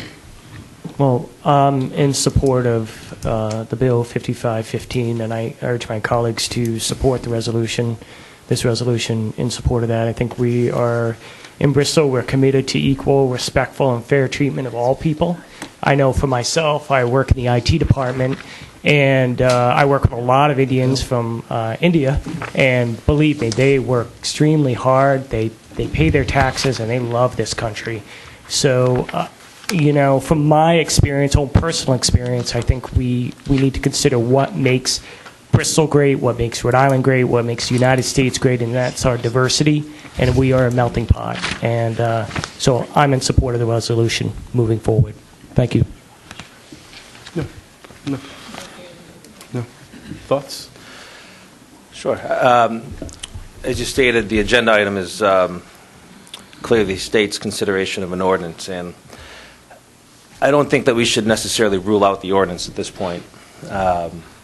I do think that we should take the next step in its potential consideration and maybe ask for review of this ordinance and feedback given from our solicitor, and potentially consideration as its effectiveness alongside two other initiatives, which I think were mentioned tonight. One is the resolution, and I think a resolution stating some of the facts that are in the preamble of the ordinance as a starting point is important. I think looking at the town of Jamestown's resolution and incorporating some of those pieces is important. And I think that's a step towards having a framework, a belief statement, if you will, on what's important to us as a community here. The third thing I think that should be considered is the review and potential establishment of policies for all departments within the town. And I think those three things, maybe all three don't happen. Maybe the ordinance doesn't make its way through, but I think at least by having a resolution and a discussion around policies that can continue to create a culture around compassion for all people within Bristol is important. So I don't think we should put all our eggs in one basket with the ordinance, but continue on all these initiatives. But you're in support of the resolution? I'm definitely in support of the resolution. I think as it relates to Bill 5515, I can understand if my colleagues are not familiar with that. It has received the support of the Jamestown Council, and I am in support at this time to include language of support of that specific legislation as an alternative. Upon further consideration, I think we shouldn't delay putting it on as a future agenda item and separately providing a letter of support to the State House for this resolution. So I do think it's important. If we aren't able, and I don't think it is appropriate to move forward with the ordinance tonight, but maybe future consideration of it. But we should not delay in the initiatives that are happening up at the State House to address this issue. Go ahead. No, I was just going to say, I think we need more clarity of, you want more revisions? Is this a workshop? I mean, the resolution, Councilman, whether it be 5515 or anything in a productive manner at the state level, this is in support of that. Right. To specify it specifically if there's any changes at the state level or the federal level. I mean, it says clarify the relationship between the town and the federal government. It's a resolution that's well aware, unless required by federal and state. Time and time again, it says federal and state. We're having a relationship. We're very mindful of our community. As the chairman said, it's a commitment to remain a welcoming community, welcome them all with all the guidelines of our police department, our departments, all our members of the community as a whole, supporting, this issue here. So I think the wording, I just need clarity of, is it a revision you would like to see another resolution? I'm just wondering what you're proposing. Yeah, I think, again, in light of there being a potential delay, we should have, at the minimum, move forward with the resolution that's in front of us. And I just bring up the Town of Jamestown's resolution because there is some, I think, good language in there, but by no means does it make, I think the resolution that was drafted is pretty satisfactory as well. So can I'm just like a little confused as to all the resolutions. There's the ACLU resolution, there's one that Mike worked with our police chief that I think you may be talking about. Yes, that is As exactly far the as one. 5515, I've said this before, you've heard me say it before. This, in particular in this issue, immensely complicated issue, and the facts, I don't want to say the facts are the facts, but there's many things. I mean, I was at a meeting less than 2 weeks ago where the representative from Progresso Latino specifically said that what is going on is relation, between the discussions they've had with ICE in relation to adult programs and so forth. It goes back to the policies, or the whatever you call it, from September 1st, 2014. They were only looking for people who have committed crimes, that there was nothing else that they were going. They did talk about if anyone ever came into your organization to make sure that they had a identification and who they were, and you didn't have to go get a student or an adult or a person, but that they had said that they were not going to go into schools or into certain types of organizations. Now, this is the advocate who is coming out to allay the fears of people who are in this situation. And this was less than 2 weeks ago that this person spoke to a group of people, and I was in that audience. So this is a very complicated issue, and I always hesitate on just because we get asked all the time, almost every meeting. Can you support such and such a legislation at the State House? And having sat at the State House for 12 years as a legislator, there's many, many people that come before you with all kinds of information that we don't have privy to right here. I don't even know what 5515 says. I know you gave it to me now. I don't know if I would support that, because I would have to do a tremendous amount of research, because this issue is a flashpoint, and there's lots of truth and there's lots of misinformation. And I believe there's also information that is out there that may be happening in some communities. I don't doubt some of the examples that people have said in other places, but it doesn't mean that that is what is intended or the way people should be operating, just because people may be a little overzealous. So I am concerned, and I have to say that I do to some degree resent the ACLU trying to jam this down every city and town's throat with, we're not compassionate if we don't, because that really bothers me.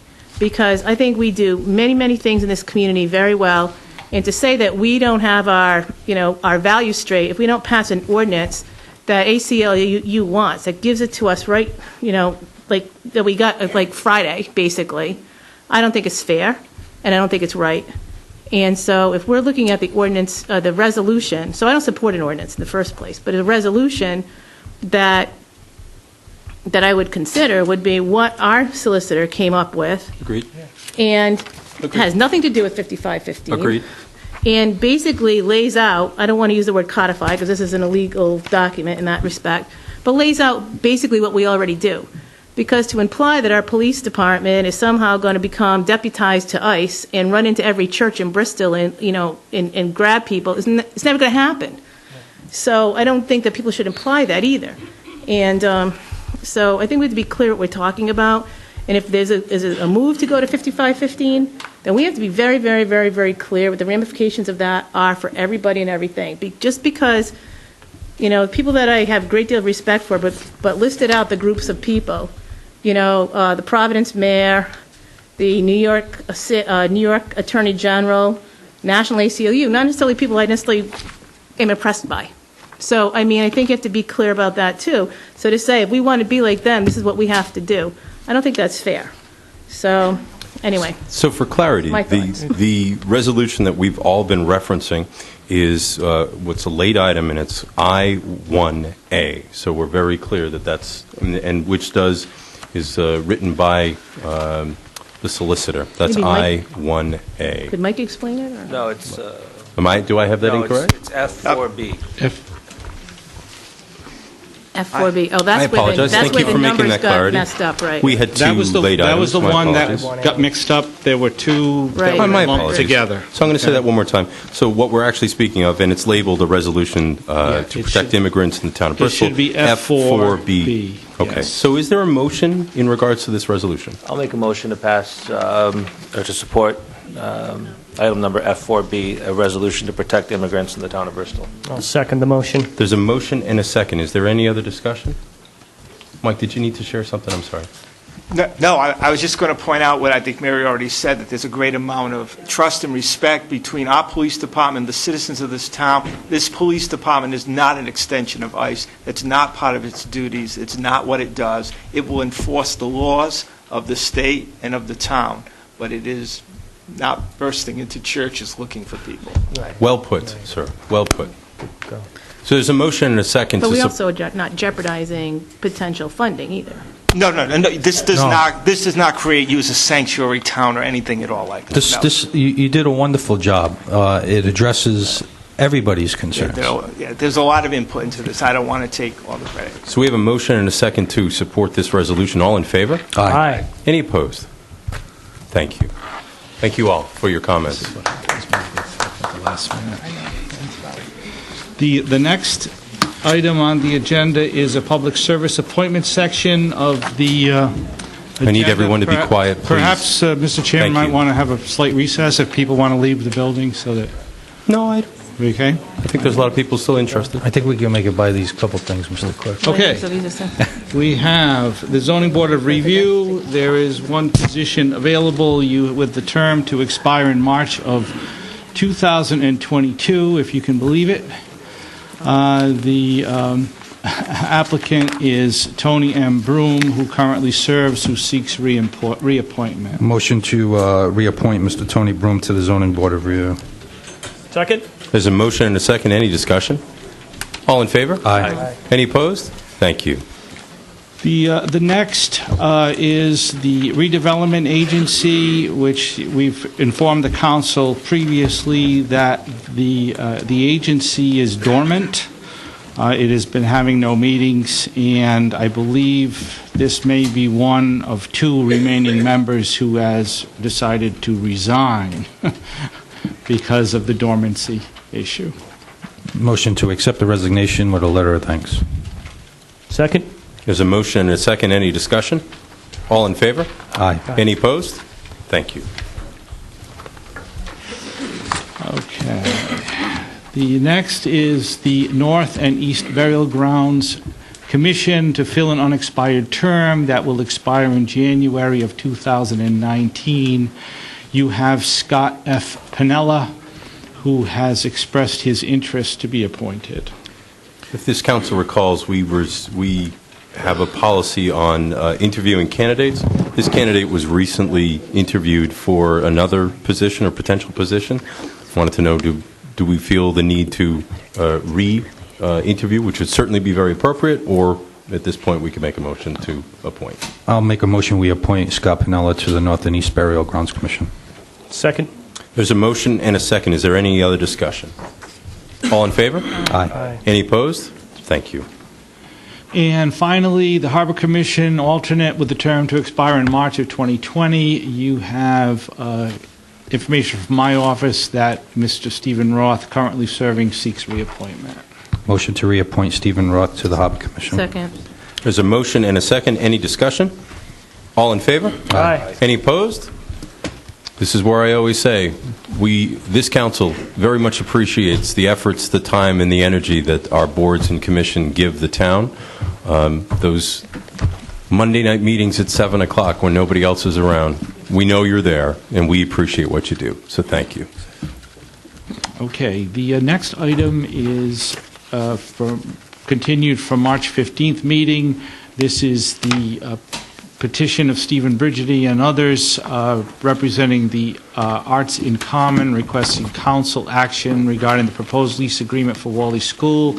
You have supplemental information provided by Michael Rich, the chairman of Arts in Common, and others, and also from the Department of Community Development. Good evening. Good evening, Mr. Chairman. Thank you again for receiving us, members of the council. We well appreciate the opportunity to address you once again. I do want to recognize that there are a number of members of Arts in Common here tonight. Michael Rich, our chair, the tall guy behind Craig Fisher, architect, also a member of Arts in Common. Rebecca Riley, if you could just raise your hand. She's a member of our board. She brings a great deal of expertise to our board in development. John Lusk is also a professional architect, and I think many of you are familiar with the work John has done on behalf of the town. We have Nicole Downing, who is an experienced yoga instructor, member of our board, and part of the healing arts aspect of Arts in Common. And we have this theatrical lady here, Marie Knappman, who runs Bristol Theater and has done so for a good number of years over at Reynolds. And, Doug. Doug wears a couple of different hats, long legs between New York and Bristol, but he has been our marketing guru and a very significant member of our board. And Andy Workman, our provost, and a member certainly of the Roger Williams University administration, who can address that particular point of it. I'm going to speak just briefly, and then Michael and perhaps Craig. We did place in your packets, I think, some of the information you were looking for. There is one premise that I want to bring to all our attention, and it's a reminder for myself, a reminder for those who are listening. Each issue that confronts us, sometimes they're small, sometimes they're large, there's a basic premise, I think, and I know that you operate in this manner. What's in the best interest of Bristol? I asked myself that, over the years, whether it was tourism or historic preservation, whatever it was I was involved with. And I sincerely feel that this is an issue that comes to us tonight, that the repurposing of Wally School as a school is what our mission really is. We will have Roger Williams University, that is, in fact, a private institution, but that embraces the public in any number of ways, and I know Provost Workman can address that better than I can, or Michael Rich himself, a member of the faculty. But beyond that, I feel that there are many things that we have to offer. There are a few points I want to make, and then, as I said, I'm going to vacate the podium for a moment. The economic impact that we can provide, the stimulus to our local economy, is a tremendous benefit, I think. I did place into your packets 2 studies that can better articulate just some rhetoric that I can provide.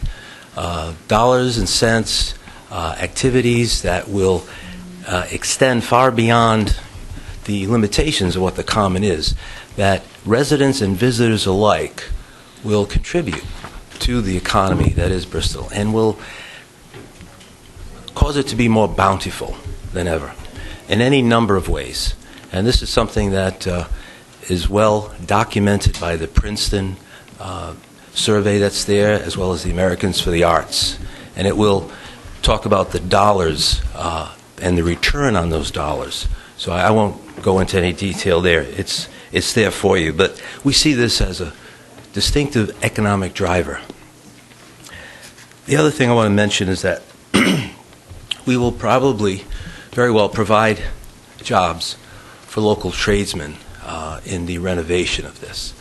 And that will be another benefit, that we'll look to our local expertise, the contractors, the workmen who are here, and that's something that would be another benefit as we need to rehabilitate this building. The other thing that I want to make mention, and I think that Michael will be able to articulate better about our function there. We will have an anchor tenant that's been well stated, but we will have 2 other floors that will be able to do more public programming. And I want to thank our town administrator for really bringing to our attention the idea of some of the civic groups that also are deserving of space as they have needs as well. We will have a local common room that will be open for any number of groups, be they civic groups, high school groups, scouts, whatever it is. We do not see Wally as anything that would be exclusive, rather very inclusive for all Bristol residents, young, old, getting older like myself, whatever it is. And that's something that I want to make very clear. We haven't articulated all the functions, but we certainly are mindful of the need for local groups as well.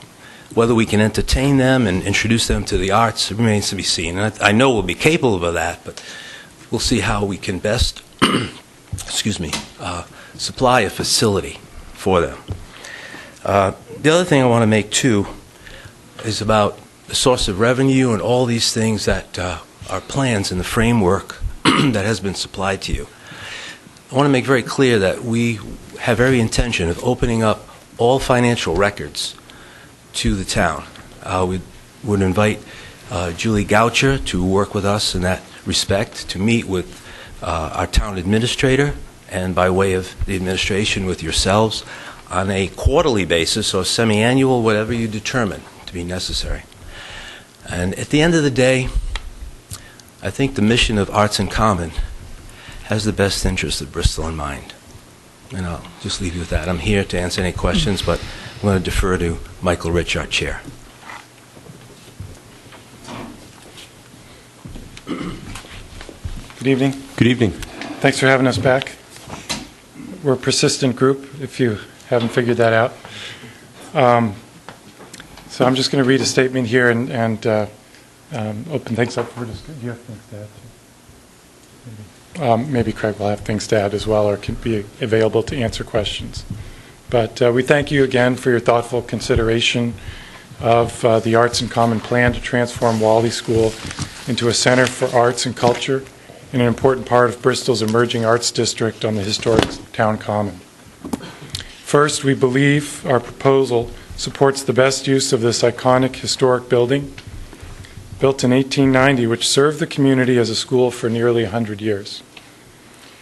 Decommissioned almost 20 years ago, Arts in Common seeks to reestablish Wally as a cornerstone of educational, civic, and cultural life on the town common. Many of us in this room have been involved in this project going back to 2011, when the Community Partnership Center at RWU initiated both a design and business plan for the redevelopment of Wally. At that time, a recommendation was made to A, seek funding for the restoration of Wally, and B, form a 501c3 to provide an effective management and fundraising structure for the activities of that building. After a future search in the fall of 2015, Arts in Common formed as a nonprofit to do just that, to find the means to renovate this beautiful building and to create a vision for its use that is in keeping with its educational purpose, while also creating cultural and economic opportunities. The grant-seeking process and the development of a vision for Wally reflects thousands of hours of work by our team of business professionals, as well as thousands of dollars in donations and work in kind. We moved forward with our work because of an understanding we had for a long-term lease of the building, a requirement of any foundation grant for facilities. We believe this is just the beginning of a public-private partnership that will leverage access to private, corporate, and state funding unavailable to the town while minimizing local taxpayer expense. I believe in the packet you have that we've provided all the materials you've asked for, including our budget and draft of a 10-year lease that would allow us to, first of all, receive our first cultural facilities grant award from the Rhode Island State Council for the Arts, to begin to raise the matching funds required, to begin the work of developing the architectural and engineering plans needed for construction and for accurate cost estimation, which I don't think any of us quite know just yet, and begin the hard work of seeking additional funding through a mix of foundation monies, private donations, and lending. Beyond the renovation, what we at Arts in Common offer is a sustainable plan for managing and maintaining the building, creative programming that will expand arts and cultural opportunities for Bristol residents, and a plan to enhance the town's ability to add to the region's and state's growing creative economy.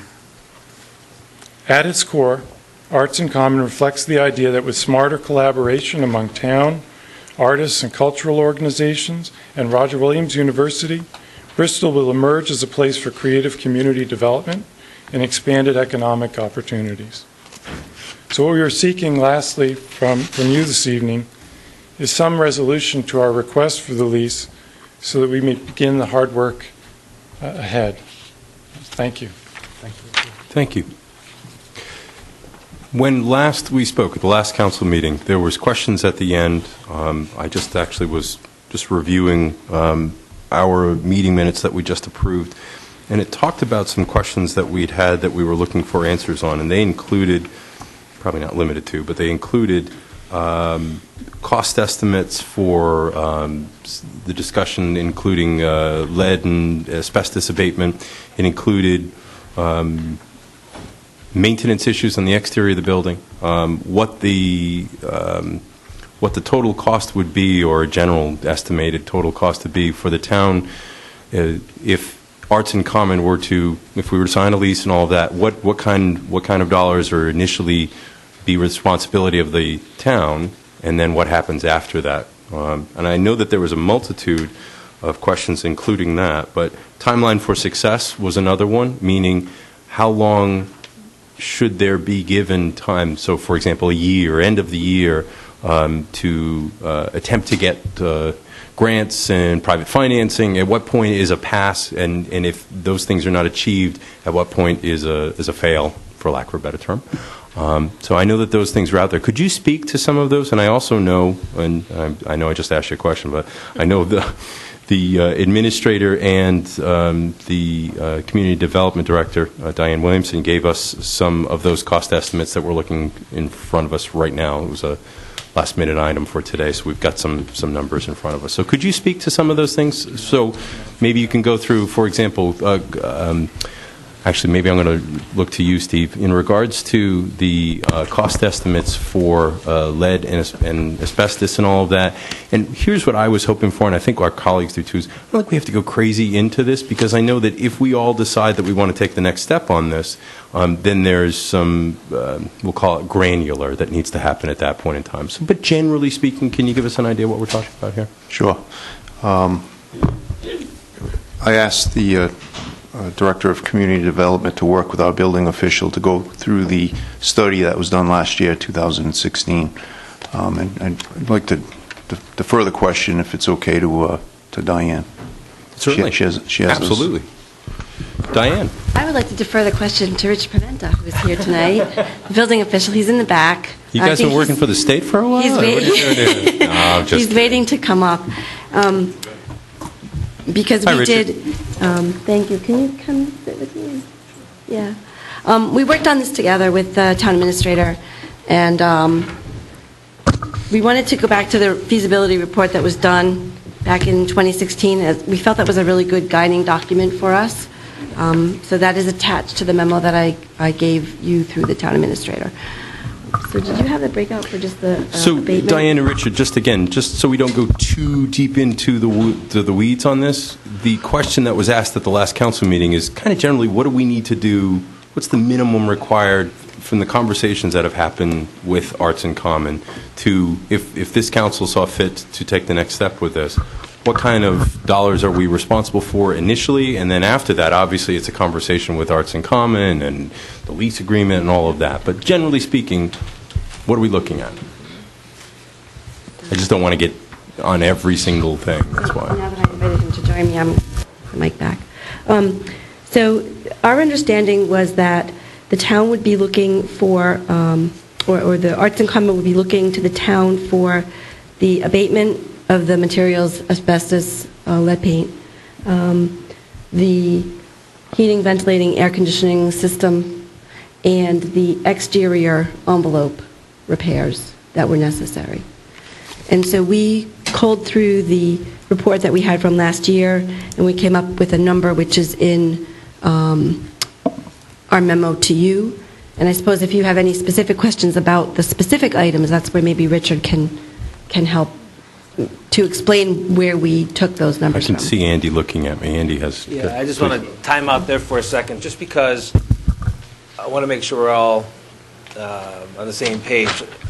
I'm looking at a document provided by Arts in Common, and I want to start by thanking you, because I asked for some very specific things at the last meeting related to the budget, organizational structure, and so on, and you've provided it, I think, in a satisfactory manner, so I appreciate that. in that, you clearly state what Arts and Commons responsibilities are, and then what I think is a somewhat short list summary of what the landlord responsibilities are. And there's no mention in the landlord responsibilities about heating, air, hot water, repairs of the exterior, etc.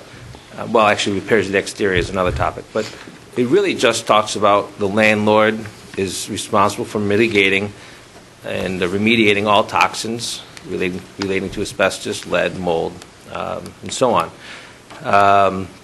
It does talk about ongoing maintenance, which is something separate. I wanted to suggest that we reconsider. But regarding upfront capital expenses, I don't see Arts and Common wanting anything more from the town than remediation. Is that correct? That is absolutely correct. My name is Craig Fisher, by the way. So what we have always talked to the town about in regard to our pursuing the project, and this was in the previous administration, they were very clear-cut about this, and in fact had commissioned a study on the required mitigation for the building after the council had given authorization to enter into a negotiation on a 10-year lease with us. So subsequent to that, a study was done for Wally School by the town to assess what their obligations were in regard to the mitigation requirements to prepare the building for leasing to Arts and Common. So we had always operated on the assumption that we were taking on the renovation of the entire interior of the Wally School, and that we would be presented with a shell that was clear of any identified toxic materials. I think that's state law, so that the landlord would be obligated under any circumstance to address those toxic components. The other thing is that while 10 years seems to be a long-term lease, the idea that Arts and Common or any leaser on a building for 10 years would not assume the expenses related to capital expenses for the building itself.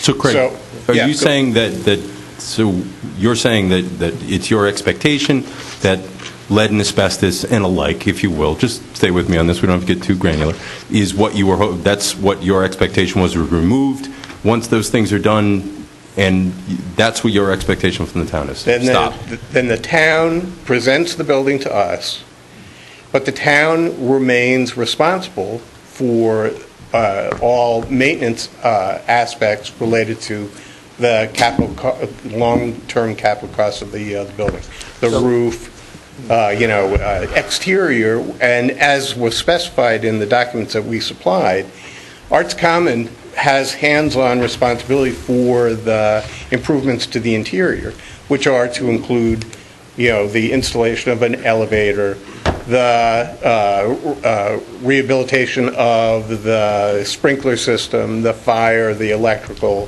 the plumbing, and that the work that we have hands-on responsibility for, we also assume the responsibility for the ongoing maintenance for all of that work. 1 second. So would that include, for example, windows? And again, I know I said I didn't want to get granular, but I want to figure out what we're talking about. The windows are associated with the sort of long-term capital costs of maintaining. So you believe that would be the town's responsibility? It is. I mean, it's an odd situation in that there is the possibility that there is a potential benefactor who is willing to participate to a certain degree in regard to the windows. I apologize. I didn't know what you just said. Without being too disclosing, there is a possibility we were approached by a potential benefactor who was interested in making a contribution that directly relates to the windows. Andy? I think there's two realms. One is up to occupancy. and what the town needs to do. And I think it's clear that you want the town to mitigate hazardous materials. Post-occupancy, I think, just to clarify, relating to windows, I might make the suggestion that there's the terms major and minor repairs be considered, whereas major repairs, as the owner of the building, such as replacement of the roof, major cracks in the foundation, potential replacement of windows, that continue to be a capital consideration in our long-term plan for the town. But at that same time, I do think it's important, as we hope that there'll be some revenue generated that's shared with the town. The revenue first stop is in Arts and Commons' hands, and I would think it would be appropriate for your organization to budget for all minor maintenance, painting windows, repointing the structure, minor stuff, but there's major stuff the town should be accounting for. So I'd just like to make that distinction. It's a good distinction. And in fact, that is in the document that we submitted to you, is the idea that, we're looking to have retention specifically for the purpose of managing the ongoing maintenance of minor items that can be anticipated in the course of the term of the lease. And I think it's important you budget for that, and I think that's one of the attractive, features of this partnership, is that the town can relinquish itself from the financial obligation for the normal maintenance, as we do have on other structures like Reynolds and Byfield. So I think that's an important component for my support going forward. I think that would need to be considered. And we entirely agree with that premise. So the idea really is that what we seek to do is we are looking for grant opportunities that extend beyond the RISCA grant, but that is one of the things that are foremost on our mind. So we are seeking grant opportunities, and that in combination with the commitments from Roger Williams University to enter into a lease with Arts and Common for the entire second floor of the building, that will actually give us leverage opportunities to seek private financing for the rehabilitation of the entire building. So with that in mind, our target date for the completion of the project is August 2018, and it's critical for our completion for the purposes of satisfying Roger Williams University, that is looking to be able to occupy the space for that upcoming school year. So that's part of what is driving our timetable and the necessity for us to seek a resolution to our request sooner rather than later, even with some of the sort of more granular aspects of a lease undetermined. The sort of financial structure of the lease is determined, and the obligations of each of the parties is determined in the documents that we supplied you with. Let me stop you right there, if I may. Sure. So what's in front of us is a cost estimate of $667,057. In that, I'm going to ballpark here and say $667,000. Included in there was potentially some extras that it was your intention. It was never your intention to ask us for that to be completed. How this was shared with us was quite clear. Nice job on this.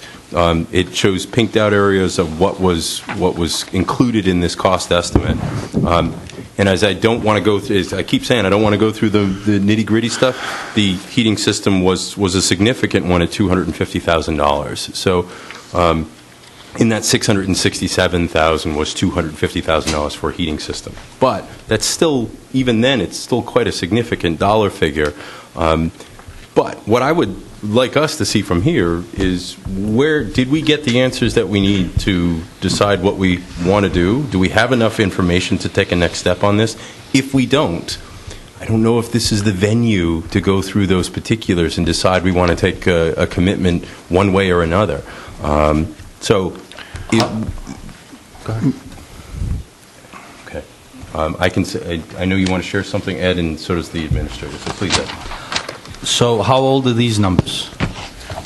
These numbers? No, the numbers that Is this a year old or? No. No, this is Oh, I'm Mr. sorry. Dyer. Mr. Chairman, may I say something to me, add some Certainly. clarity? Of course. There are two estimates. One of the estimate sheets is provided by Arts in Common, and I assume it's from one of the board members. Yeah, we put together. Okay, they're providing their estimates. The estimates that the town of Bristol is using is by a private company, the Brewster Thornton Group from last year. Yes. Not knowing what we were going to do with the building. Right. And this is just one example that we came across. The Arts in Common Group say that the heating system upgrade, and keep in mind, it hasn't been used in 20 years, it's $52,900. The architect hired by the town of Bristol is saying the heating system upgrade is $250,000. There's a significant There difference. is. And the last conversation I had with Mr. Brigidi, I asked him if Arts in Common would be taking care of the infrastructure before they moved in, the critical infrastructure, the exterior, the heating system. And Mr. Brigidi said to me that Arts in Common is not in the position to do that. So in other words, I took it as if, okay, we have to get the building up to code on the exterior and the heating system before we turn it over. So that's when I met with Diane Williamson and Richard, and I said, let's take the study and determine what we're responsible for, and that's when we came up with that over $600,000 estimate. I just feel as if, Mr. Brigidi talked about what's in the best interest of the town of Bristol. I just still can't get there. As much as I enjoy their programs, I think we need to look at this a little bit differently, bring them in once we get the building up and running again on our own. And, but to turn over the keys to the building and not know if we're going to have any profit share in the future, I think it's a bad deal. I think we're estimating $1 million, the town of Bristol can get the building back up, rent the 8 classrooms, that's $7,200 at $1 a square, $72,000 at $1 a square foot. That'll pay the debt service on it. We're not losing. If we turn the building over to another, a nonprofit or an organization, we lose control of the building, and chances are we're not going to get our $600,000 back. I'm opposed to the plan. I'm not opposed to Arts in Common. I would really love to partnership with the university and Arts in Common in the future, but I'm not about to turn the keys over to a nonprofit group with one of our buildings. So just for clarity, so I could finish, with those numbers that I was going to commend you on, is without the HVAC, we would still be investing $392,000 up front for the repointing, the soffit, the mitigation, and all the structural and site work. Is that your understanding? Without the HVAC? Right. We actually have no idea what the town's numbers are, what the estimates are. Well, we just need, excuse me, but we just need to know if we're going down this road, as Councilman Tiska said, we need to know what the town's input is, if that's the choice we're going to make. Well, it's a simple choice. Either the building continues to rot and you hear the numbers keep climbing, or you act. We're ready to assist you and make it as painless as possible for the taxpayers. Now, those figures may be true. Rich, your expertise I well recognize, and the others who were involved. We don't know. We won't dispute it. We won't challenge it. We'd have to look at it ourselves. But at the end of the day, that building is just going to continue to waste away, and you're going to hear those numbers even go higher. So it's going to be the town's responsibility to act at some point, whether we're involved or not. That's the pure, simple answer. Can I just ask a question, or just a comment? This is what I was trying to understand. So if we do the HVAC and all of that stuff, and it is $667,000, and then you... Well, actually, the construction that we've estimated for the work that we would be engaged in is... I'm talking about I know you guys don't have you don't have this document that we Right. have. But what I'm just saying is, just let me finish and see if I'm off base here. And Steve or you or someone can correct me. If we invest $667,000, let's just say that's the estimate that Diane and Rich came up with, correct? To do what it is with some, exterior repairs, et cetera. And then we could go an additional almost $1 million. Am I right? So if we kept it ourselves, it would cost us about $1.6 million. And to do all the work that needs to be done and then rent it out, and then we would have lease payments of $775,000 a year approximately. So what I'm thinking is that it almost comes out the same. Because if we invest, say we go forward and do the $667,000, either one lump sum or in two, and you're all going to be putting in approximately, you've used the number of about $1 million, am I correct, into the repairs in the interior and so forth, it still comes out to $1.6 million, except we're not paying the extra $1 million. You're paying the extra $1 million and raising that money. And the $75,000 a year over 10 years is only $750,000 that we would bring in. So we would still be better off getting your $1 million. Well, I mean, I don't know. I don't know. Is that, am I like missing something on that, or? I don't think there's a guarantee that there will be a profit share. You know, meeting with Arts and Common, with all due respect, they're talking about hiring an executive director. There is no guarantee in writing we're going to get a profit share back, and we're going to invest $600,000 into this building with no guarantees. Well, but that's my point, because that's my point. I mean, I'm not even saying a profit share on that. I would like to correct one point also. The building is not going to rot. The people of Bristol voted to repair our buildings. We have the bond. The bond will be paid for through the rental proceeds. As I stated last council meeting, we made $106,000 net off the other two buildings without even promoting them. We've proven we can make this work ourselves. The building isn't going to rot any further. If you recall, during our capital projects meetings, we set aside, was it $88,000? That's to get the soffits fixed and the cupola painted. We want to start on the exterior, try to get that bond passed, and the rental income will pay that bond. It won't cost us anything. There is not a risk here. The money will be returned. There's no guarantees with a nonprofit coming in and us giving them a $600,000 investment. Well, are we giving them the investment, or are we giving ourselves the investment? Because we're fixing it up, and then we have it all in repair at the end of 10 years, in theory. Am I right about that? I mean, we got to fix it up anyway. So whether we fix it up and we rent it, or whether we fix it up and they rent it, I mean, doesn't it make that much difference? I understand the point that you're making, and we hold the building on our own. I understand that piece of it, but financially, it seems to me to be better if you actually are able to raise the $1 million and do the work. And that's even without the profit sharing. Like my comment a few minutes ago had nothing to do with bringing in revenue, because the revenue we would bring in after we invested the money would be $750,000 over 10 years. So even at that, they would still be investing more to fix up the building. Can I just add just a piece of information in regard to this? The bond issue, the $17.5 million bond issue, which is expired in 20 years, is costs the town $70,000 a year to service $1 million.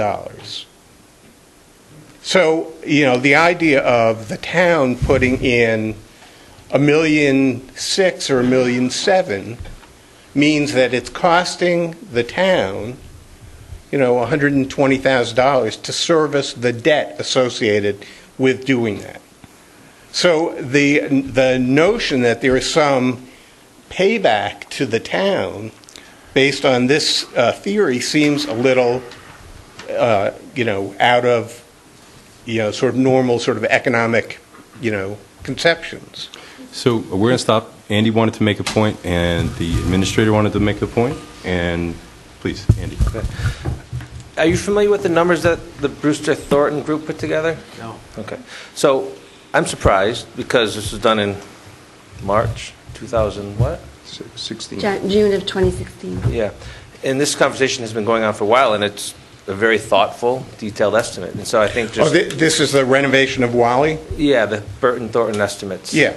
Now, we use that, but we also, you know, used our in-house expertise related to buildings that are equivalent to Sure, Wally. and for your use where this may not have been for your specific use. Right. Okay. So, again, to refer back to the memo by the town related to the $667,000 anticipated turnover costs, I do think that that number, in respective to the cost for the town to take it on alone, is close and makes the conversation compelling. But what I think is important is that I don't think that 667 is the right number. I think if we're talking about just mitigation and looking at the Burton Thornton report, we're talking about a number less than $200,000 that the town would have to put in. Now, if that's the case, and I don't think we need to decide on what the costs are tonight, but in order to move forward, if that is the case, I'd be willing to consider moving forward on both fronts so that we can make progress by saying, if this costs the town $200,000 to turn the building over to Wally and have these expectations met as far as its repurpose, its reuse, its integration into the community, and supporting of the arts, I think that's a good deal. At $667,000, it might not be such a good deal. I think that question needs to be answered, and so I think we should consider coming up with an amount which is reasonable for the town, like $200,000. Enable you to continue to look at the deal points in your letter here, integrate them into a lease with the framework set up so that the town will spend no more than $200,000 on remediation, and continue to give you the leash, if I may, to proceed and refine your numbers and refine your organization and get the support from the town that you need. At the same time, refining the numbers related to the town's repurposing and reuse, including staff required to manage the property, continue to maintain the property, paint the windows, and so on, which I think we struggle to do now. So I think we should move together on both fronts, but in concept, I could see it being good for the town if we're not spending $1 million of bond money to get the building ready to turn over, but merely $200,000. Yeah, I mean, for our purposes, we can't pursue grant money under a circumstance where we're competing with the town on whether or not the town is going to develop the Wally School and compete with other stakeholders in Bristol for tenants. I'm not saying you're competing. I think the town has a responsibility to continue consideration in the event that Arts and Common comes back and says $200,000 isn't enough. We just need to know that the money that the town is putting up adequately addresses the toxins in the building. And do you feel $200,000 is enough? We have not, you've done a study. So we don't either. So I think we should set a target threshold of what's acceptable and then proceed. And if for some reason that's not acceptable, we need another plan to adjust to, as you may. But I think that's the only way to move this forward, is to come up with an amount that's agreeable to the town as well as Arts and Common. I think Before you respond, Yeah. the administrator was going to make a point, and Tim was going to say something. So. Sure. Yeah, I just had a question about hiring the executive director, and maybe what can you explain that? Well, obviously, there would be management needed in order to manage the tenants of the building as well as the programming of the building and coordinate some of that programming. Also, the continued financial grant support that we would need to keep our organization going, and fundraising support. So that's a position, and what the salary is for that position is to be determined, whether that's a part-time or a full-time, but it seems like an obvious need. And that would be the only person hired, or what would at this be time? We've done everything so far as a volunteer organization. And in fact, in the budget that we supply, that is going to would be used as the structure for the lease, it identifies what those associated costs are. So all those numbers are actually already identified. there's money in the budget for an administrative position that basically is there to manage the sort of ongoing needs of the building as well as issues of programming. Mr. Administrator? Maybe just a general statement from my point of view, if you don't mind. A couple of meetings I had this week. One of them was today, and it was with our sewer director. We have a sewer system that optimally handles 4 million gallons of effluent a day. And today we're at 7.5, and we have a rainstorm coming. And I'm just saying that is a point of priorities. I also met with the Mosaico group today, who are struggling to pay their loans, a nonprofit, and as you know, as the public should know, we're entangled into that. I'm very cautious about entering into this and lending $600,000. We know the soffits alone are $82,000. That we're being told we're responsible for the exterior of the building, we're responsible for the heating system.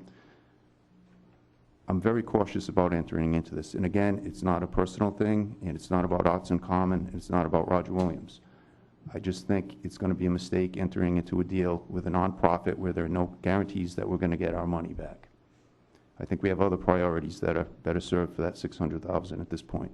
So it's my belief that in the next 10 minutes, all of this will not be straightened out. So I don't think we need to have more dialogue about it right now, but we moved this from the last meeting. We received information. Some of it seems like we need some clarity points, which is fine. But this council, along with the administrator and department heads, need to finalize this. But it can't happen in the next 10 minutes, or at least it doesn't feel that way. I heard my colleague mention a dollar figure, which was based off some of the information that you've shared with us. But there seems to be some question about what the larger picture is. And what I mean by that is you've stated how much you were thinking it was going to be to do X, Y, and Z. What we need to know is also what is our responsibility. You say your proposal is that it's our responsibility for the exterior of the building. What is that? You don't know, and we don't know. We have some idea in front of us, but I'm not sure if it's everything or if there's too much included in here. So it's my belief that this is not going to be straightened out in the next 10 minutes. What I'd like to suggest to this council is not to move this to the next meeting, because that's too long. We've talked about this too long, is that if we could schedule a meeting in the next, I don't know what my colleagues think, but in the next 10 days, to get clarity on all the points that we've already talked about. What's it going to cost us? And these questions came up already. But it's not going to happen in the next 10 minutes. And everybody can make another point, but it's not going to fix where we are, and it's not going to get us to a resolution right now. So if my colleagues are comfortable with this, I'd like to suggest that we schedule a meeting in the next 7 to 10 days, especially for this. Everybody okay with that? Yeah. I can't really do it in 10 days. I know I can't. Okay. So in the next 14, I can do prior it to the next... After the 21st, I could do it. Okay. Just can't So do it. what I'm going to do, if everybody's amenable to this, is that I will work with the clerk and the administrator and obviously my colleagues, and we'll come up with a date that will work also for you, and we will meet and we will talk about this and finalize it if everyone's okay with that. I think it's important to maybe discuss and understand what we can do between now and whatever that meeting is. Agreed. To ensure that that meeting is most productive. And I think when I say what do we need to do between now and then, I think it's considering what information do we need, who's going to get it, how are we going to get it, who's going to present it, and in what fashion, so that we can decide on, I think, recognizing the hard work that a volunteer organization has put in into what I think is a great thing for the town of Bristol.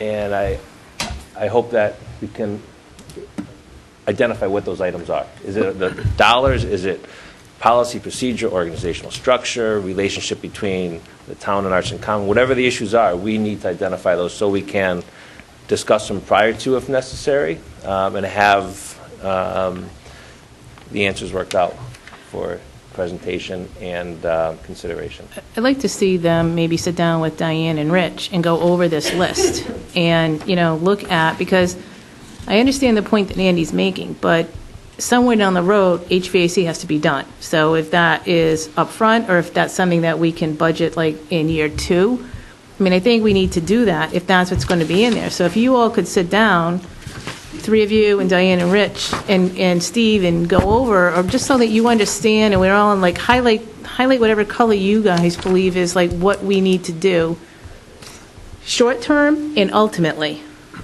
I think those questions have been answered. It's simple. All we need to do is remediate, nothing else. And if the roof caves in, replace the roof, and the foundation cracks, replace the foundation. But they said the heating system No, they don't need the would be heating on system. us. I'm going to say this again. We don't This have is the not comfort. going to be resolved in the next 10 minutes. So let's schedule a meeting. And I do agree with Andy's point. I think we're all saying it, is that let's make sure the meeting is fruitful, not another time to meet Right. for another time. All right, so in that regard, are there things that you need from Arts and Common in preparation for this meeting? Yes, and what we'll do is we will work with the administrator and reach out to you in the next 48 hours or so, and we'll come up with that list of information that we're looking for, and I'll work with my colleagues in regards to that. Can we get a copy of the budget? Yes, you can, you bet. numbers tonight? You bet. You can take mine if you want. Yep. Mr. Chairman, can I just address one thing? I'm a little confused about what I think is something that's illogical. I mean, we're all kind of agreeing that the building will cost 1.6 ultimately. And let's say that the town would have to invest $600,000, upwards to that. We're willing to bring $1 million to the so-called table. If you were to do it alone, then it will cost the town 1.6. Revenue share aside, and it's always been our intention to do that with you. As soon as we had full occupancy, we've got numbers there that are pretty articulated as to say, at this point, there is so-called net profit, 50% Arts in Common, which would go toward administration or whatever our needs were, as well as ongoing maintenance within the building, upkeep, and so on, but that the other 50% would, of course, go to the town directly. But so what I'm trying to make is, and I think Mary touched upon it, it's either a certain number approaching 600 to the town to work with us, or it's 1.6 plus perhaps if you do it alone, and then of course whatever the mission of the building will be. And we also see it as benefiting the economy. I don't know what tenants Stephen would have in mind or what you would do with it at that point. Well, Steve, I'll answer those questions. Is that the reason why I certainly will not make a decision this evening is that the 667 included something that you had put on your budget to take care of. So there's questions that need answers, and this was not a small dollar figure. This one was particularly quite a significant one. That's why I bring it up. So there's a lot of questions that I still have. I agree, yes. We have to clarify. But I don't know what we're actually responsible for. I have no idea at this moment what we're committed to. And our job is to obviously make sure that we go in well informed. We need to simplify the conversation a little bit here. I mean, but we're not. We don't need to do it this evening. I understand, and you're being very generous with your time. It's been quite an evening. I think the idea of taking 10 days, 2 weeks to try and work out some of these granular details is fine, but I think that's got to be it for us. We're coming to the town with an offer to bring significant dollars to this project. That we will raise through some serious hard work that would be ahead of us. But our window on being able to do that work is closing.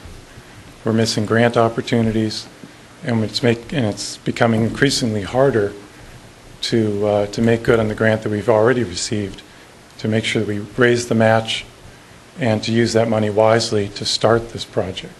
So we can't keep going around and around and around. If we can get on the same page with numbers, if we can have those numbers tonight, that's a good start. And if we can sit down the next couple of days, I'm available, my team is available, we'll do that. But we'd like to, know one way or the other within the next couple of weeks here. Our ability to help you is limited after that point. I certainly agree with you. I mean, last meeting, we were from 98 to 200,000. You have your numbers, we have our numbers over here we're looking at. It's that number point of the initiative that we want to be partnered with you going forward, but I think it's the other part, too, going forward, Mr. Brigidi, when you said, you're willing to come up with $1 million and part of the nonprofit Arts in Common, but I think the time frame, and I know you're exclusive to your time frames in your application of where you want to be by August of 2018, I think it's critical for our decision also, because let's just go the other side of the spectrum of if you don't raise that type of money to refurbish on your end to get the tenants in there. So, we have to look at that also. So that's just another part of the conversation, I think, that we should already be thinking about, so when we get together, it's constructive and we can finally make a decision. Thank you. Thank you. Are we going to decide that tonight? No, I'm going to work with this. The question to me was, are we going to decide that date this evening? I'll work with the clerk tomorrow morning, and we'll put out a couple of dates, and we'll get this moving right away. So could I have a motion that we could, in fact, take those steps to set up a special meeting to have discussion specifically about this, and also to have that meeting to be fruitful in the sense of having a lot of these questions answered prior, or have have the information that we need to make an informed decision. Motion to schedule a workshop meeting between the council administration and departments and Arts in Common on a date that can be mutually agreed upon. So moved. There's a motion and a second. Is there any other discussion? I'll leave it with this.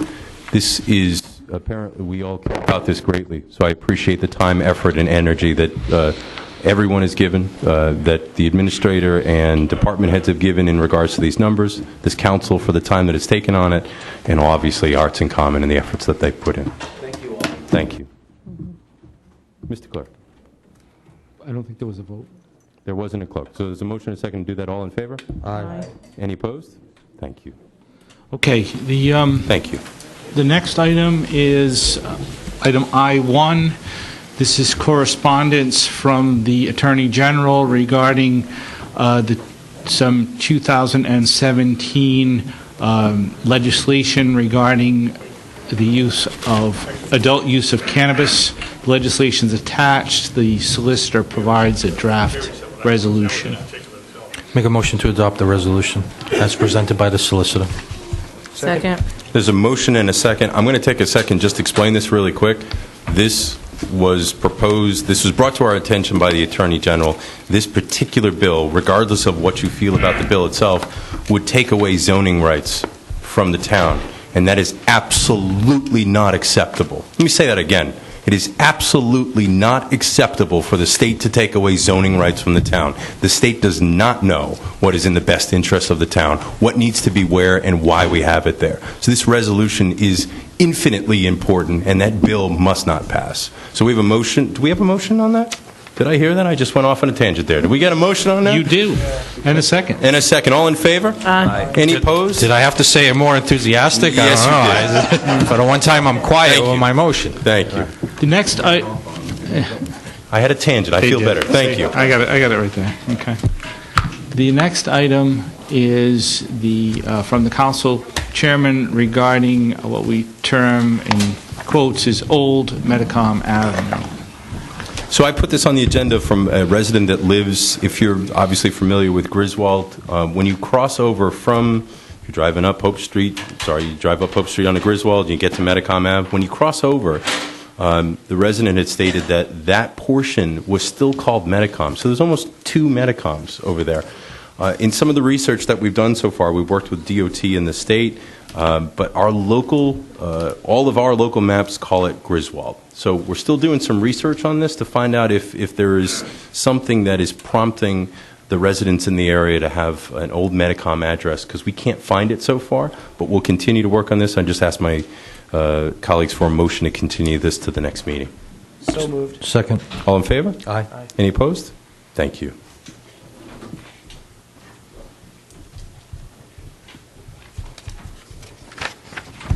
Okay, the next is from the Public Works Director regarding Amnesty Day. That's item I-3. Kevin. Good evening. I promise you I'll be very quick and very short. This is just about to inform the council so that if you get questions by your constituents, you can answer them with an informed answer. The Amnesty Day program that everybody looks forward to here in the town of Bristol, normally it's an advertised day, and it's on a Saturday, and quite frankly, it turns into chaos at the transfer station. A lot of people try to take advantage of it. The traffic gets backed up on Minturn Road and then out onto Metacom Avenue. I know I've spoken to the police department about this several times. It is a concern of theirs. So based on a recommendation from one of the employees, he said, hey, why don't you take one of the day passes that are offered to every resident in town and qualify one of those as an amnesty day, which would allow them to use it at any day that they felt was necessary to them rather than try to jam in on a Saturday. So they could use it at any time for their convenience. So that's what I'm going to try to do this year. We've already started issuing those out so that if a resident comes in and they want to get a day pass and use it as a amnesty day, certainly more than welcome to do that. And that will spread it out throughout a longer period of time, and it'll actually allow more people to take advantage of it because they'll be able to use it at their own convenience. And I think it's the best answer for now. Again, if it does not work, we'll revisit this, but I just wanted to put that out that we are going to try that, and it's already starting now. And I think it will alleviate the concerns of the police department on a state highway, Metacom Avenue, and we can only process so many people in and out at any one time trying to do that. And what Amnesty Day amounts to is the first $200 that they're disposing of is free. 200 pounds. 200 pounds, rather. Which amounts to $10 per each. Good catch, Mr. Clerk. Thank you. It's been a long night. Been there.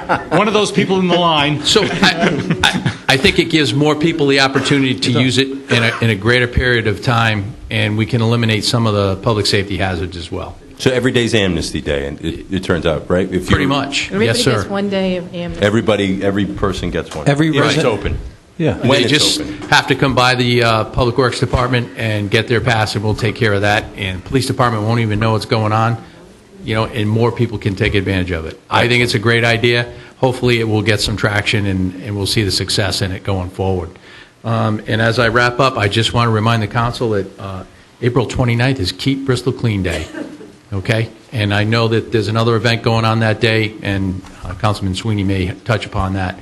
But I just want to remind folks that it is Keep Bristol Clean Day. Thank you. Thank you. So, Mr. Director, is there a policy set forth that you want us to adopt in association, or you're working on this process into your department? No, this is all internal. I just wanted to inform the entire council because I know you get questioned on it from constituents wherever you may be, and I just wanted you to hear from me how this is going to work going forward, and we'll see how it works. Excellent. Motion to receive and file, then, your request. Is there a second? Second. All in favor? Aye. Any opposed? Thank you. Thank you. Next item is from the administrator regarding a request for executive session, and we will be taking that up at the conclusion of the public agenda. Yes, sir. Following that is item I-5 from the Director of Community Development regarding street sign policy. So, Diane, could you speak to this for us?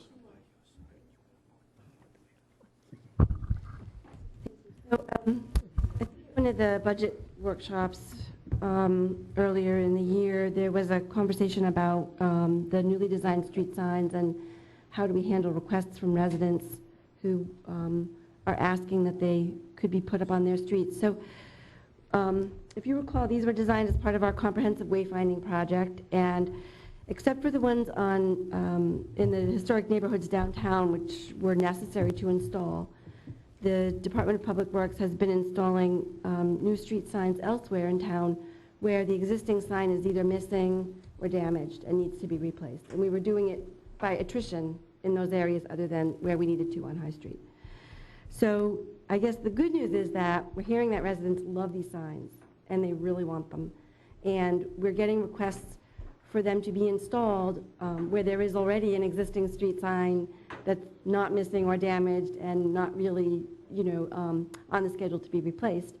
So my department and Department of Public Works came up with a policy that we're going to try so that if a resident requests a new street sign before the routine replacement would be happening, they would submit a request to the Department of Public Works with a fee, which would cover the replacement cost for the sign.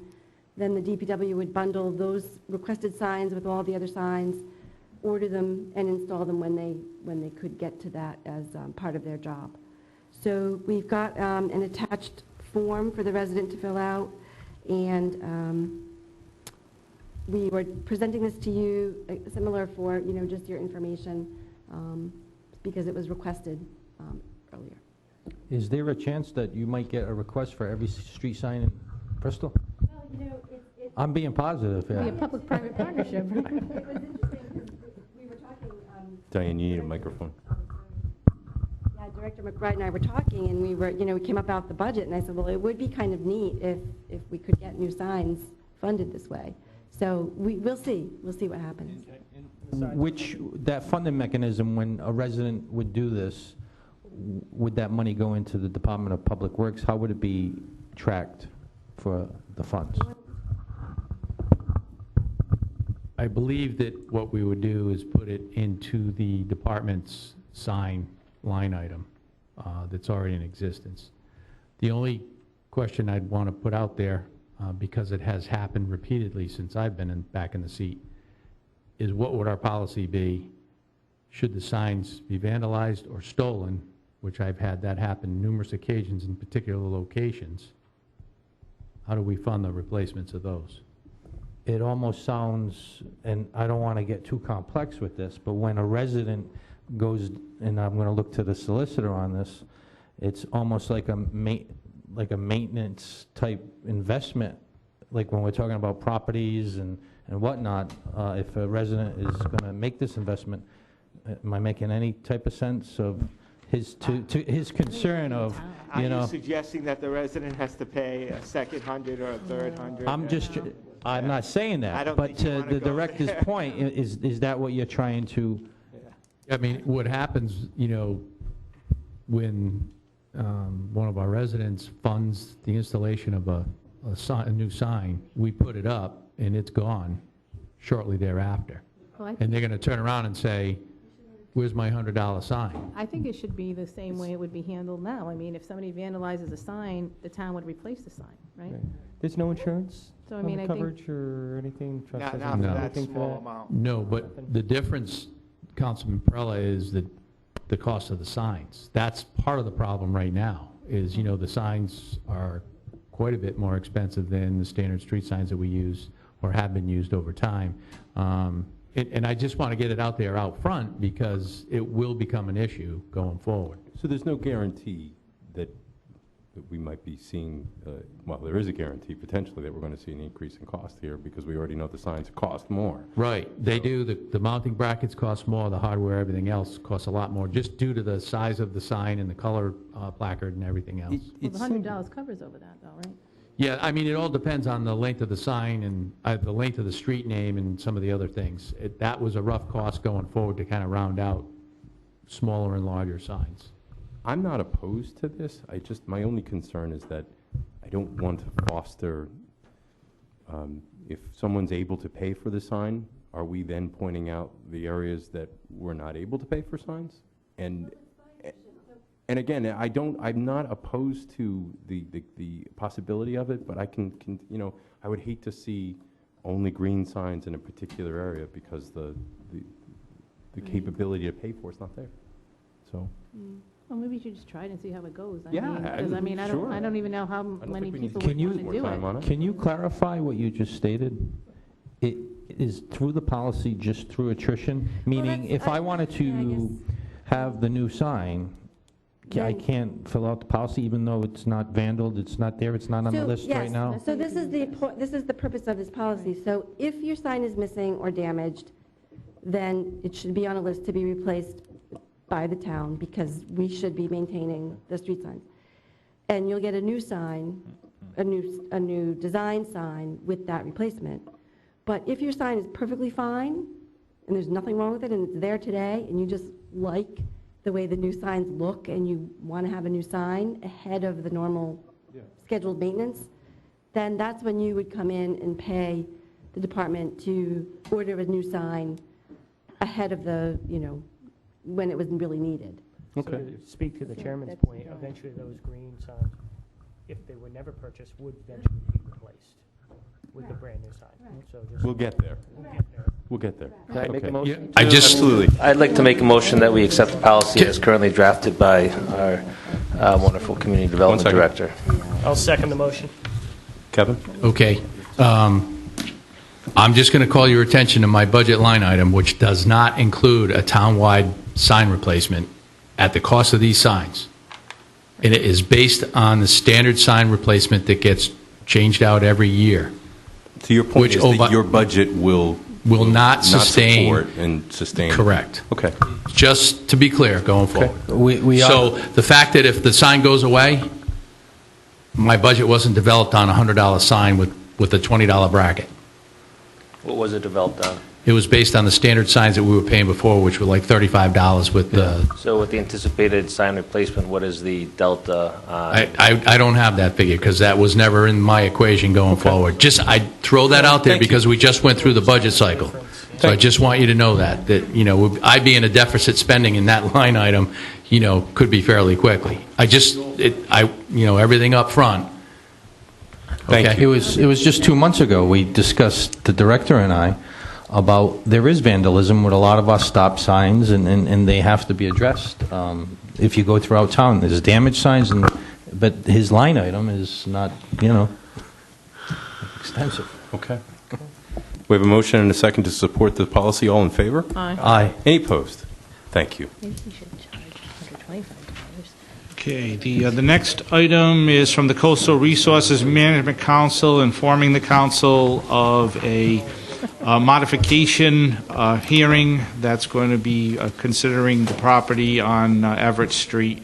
The deadline to object is up to April 20th. Motion to receive and file. Second. Any discussion? All in favor? Aye. Any opposed? Thank you. The next item is correspondence from the Water Pollution Control Superintendent requesting an interdepartmental fund transfer from the Enterprise Fund 607 to Water Pollution Control. It's outlined in the memorandum. Steve, would you remind this council what Sure. is the dollar fee being transferred and where's it coming from? Jose had an obligation this evening, but I think I could fill you in. He applied for a Rhode Island EMA grant. It was a 75-25 matching grant. The federal government was going to supply $112,000. We would have to match it with $37,000. And the purpose of the grant was for emergency generators for our pumping stations throughout town. There are approximately, I believe, 9 pumping stations. In the past, during storms and so forth, the water pollution control employees would go out and they would have a portable pump, plug it in. During blizzards, oftentimes it's difficult to get to the pumping stations. So this would be a grant to purchase 3 standby generators with transfer switches, 3 generators for the Brook Farm, Broad Common, and Peter Road pumping stations. He didn't have any money budgeted for it, so he's asking that it be taken from the Enterprise Fund. Any questions? Is there a motion? Move we approve the transfer. Second. Is that what it is, the transfer? The appropriation, Or yep. the appropriation, yeah. So we have a motion and a second. Any discussion? All in favor? Aye. Any opposed? Thank you.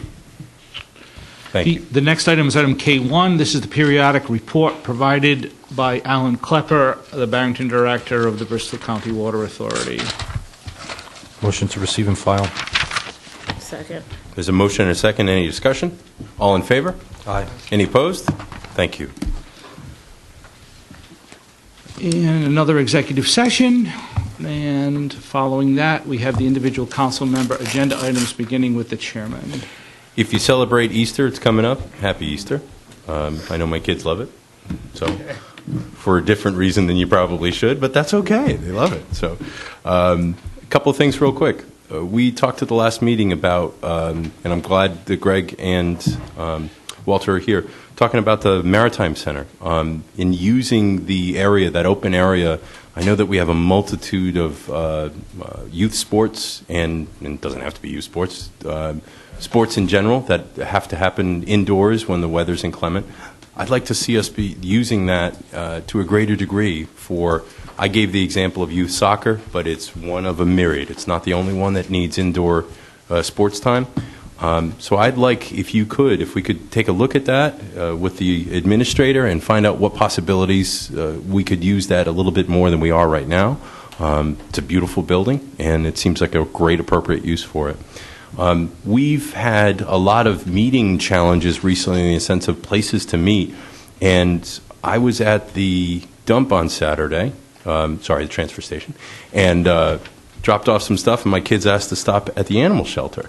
And I walked in and looked around at some of the animals that were there, and I totally forgot about the wonderful meeting room that we have over there. So it would seem to me that we should be using that because we've got space up at the courthouse that I don't know what's changing there, plus some other spaces. It seems like a great, well-lit, air-conditioned, comfortable, expensive building that we could maybe use a little bit more. And if, Chief, you would know better than I, but I think it was set up so you could compartmentalize it so you don't have access to what you wouldn't want to have access to. That's correct. Okay. It would just be a little scheduling, but just contact the animal shelter and they'll make the arrangements to get you there. Yeah. It is a beautiful facility. We should utilize it when we can. I think it's another great thing is that it gets more exposure for potentially people who want to adopt animals. So that's all I had. Thank you. You have the kitty right on your lap. Mr. Sweeney. Well, you guys are finally here. The plates, just wanted to remind everybody that the 4th of July will be distributing the plates, rain or shine, at Mount Hope High School, 199 Chestnut Street, from 8 to 4. So bring a non-perishable food item that will be delivered to the local food bank. You'll need to hand in your old plates, and you'll need to bring your registration. So, I mean, it's been long awaited, these final plates. I think we're all signed up for ones, right? Mm-hmm. So I'll see you all there, but I just want to let you know, it's great news. So 8 to 4 this Saturday. Thank you. Have a great Easter. On the topic of the animal shelter, I want to reinforce as well what a great facility. My daughter, Hope, had some interest in volunteering at the animal shelter, so we visited and inquired about doing so, and I encouraged her strongly to do so until I found out that minors can't volunteer without an adult to supervise. So looks like I'm a new volunteer at the animal shelter. So we've gone a half a dozen times, and I'm amazed by the volunteer support and the professional staff there, and seeing the animals come and go. We've got a few new kittens there now, and one mother that's expecting, and Henry, a great male cat, is looking for a home. It's a wonderful cat, so please do visit the animal shelter. The last item is tomorrow night. I want to have a plug towards our Harbor Masters Harbor Management Workshop, which will be, I think, a very important time for those who are interested in the vision that this town has for its waterfront and how to make it accessible to our residents and attractive to visitors. I think some of those things will be discussed, laid out, and prioritized tomorrow night. So I invite everyone to attend 6:30 at the Maritime Center. And I don't know if you want to add anything, Greg, to that.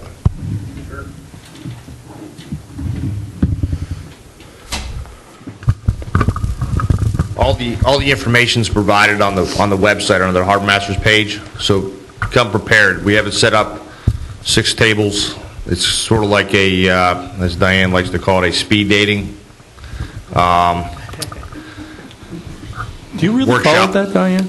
No, Sure. okay. All right.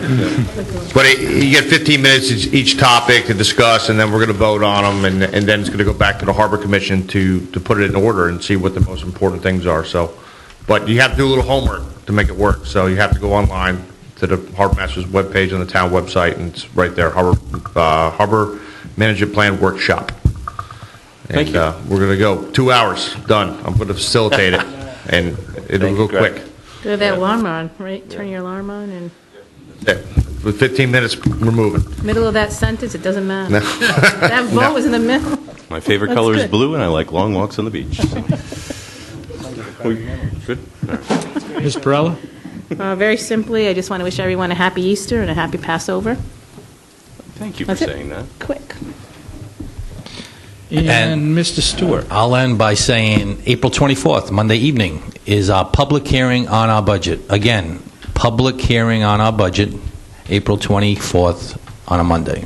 Thank you, Mike Davis, Sergeant Arms Archie Martins, not Archie Davis, all the public who came out tonight and viewing at home. Thank you. Have a good night. Town administrator items? Thank you. I just want to say congratulations to the Lincoln Club soccer team. They're now semi-pro, part of the USA Soccer Association. They're right here in Bristol. Very nice. And they're housed in they're sponsored by the Don Luis Felipe Association, which we've attended functions there. Absolutely. They're the oldest beneficial Portuguese association in the country right now, 125 years, and it's their anniversary this year. So congratulations to them, and I'm proud and excited I can't wait to see one of their games. But other than that, happy Easter to everyone. Thank you.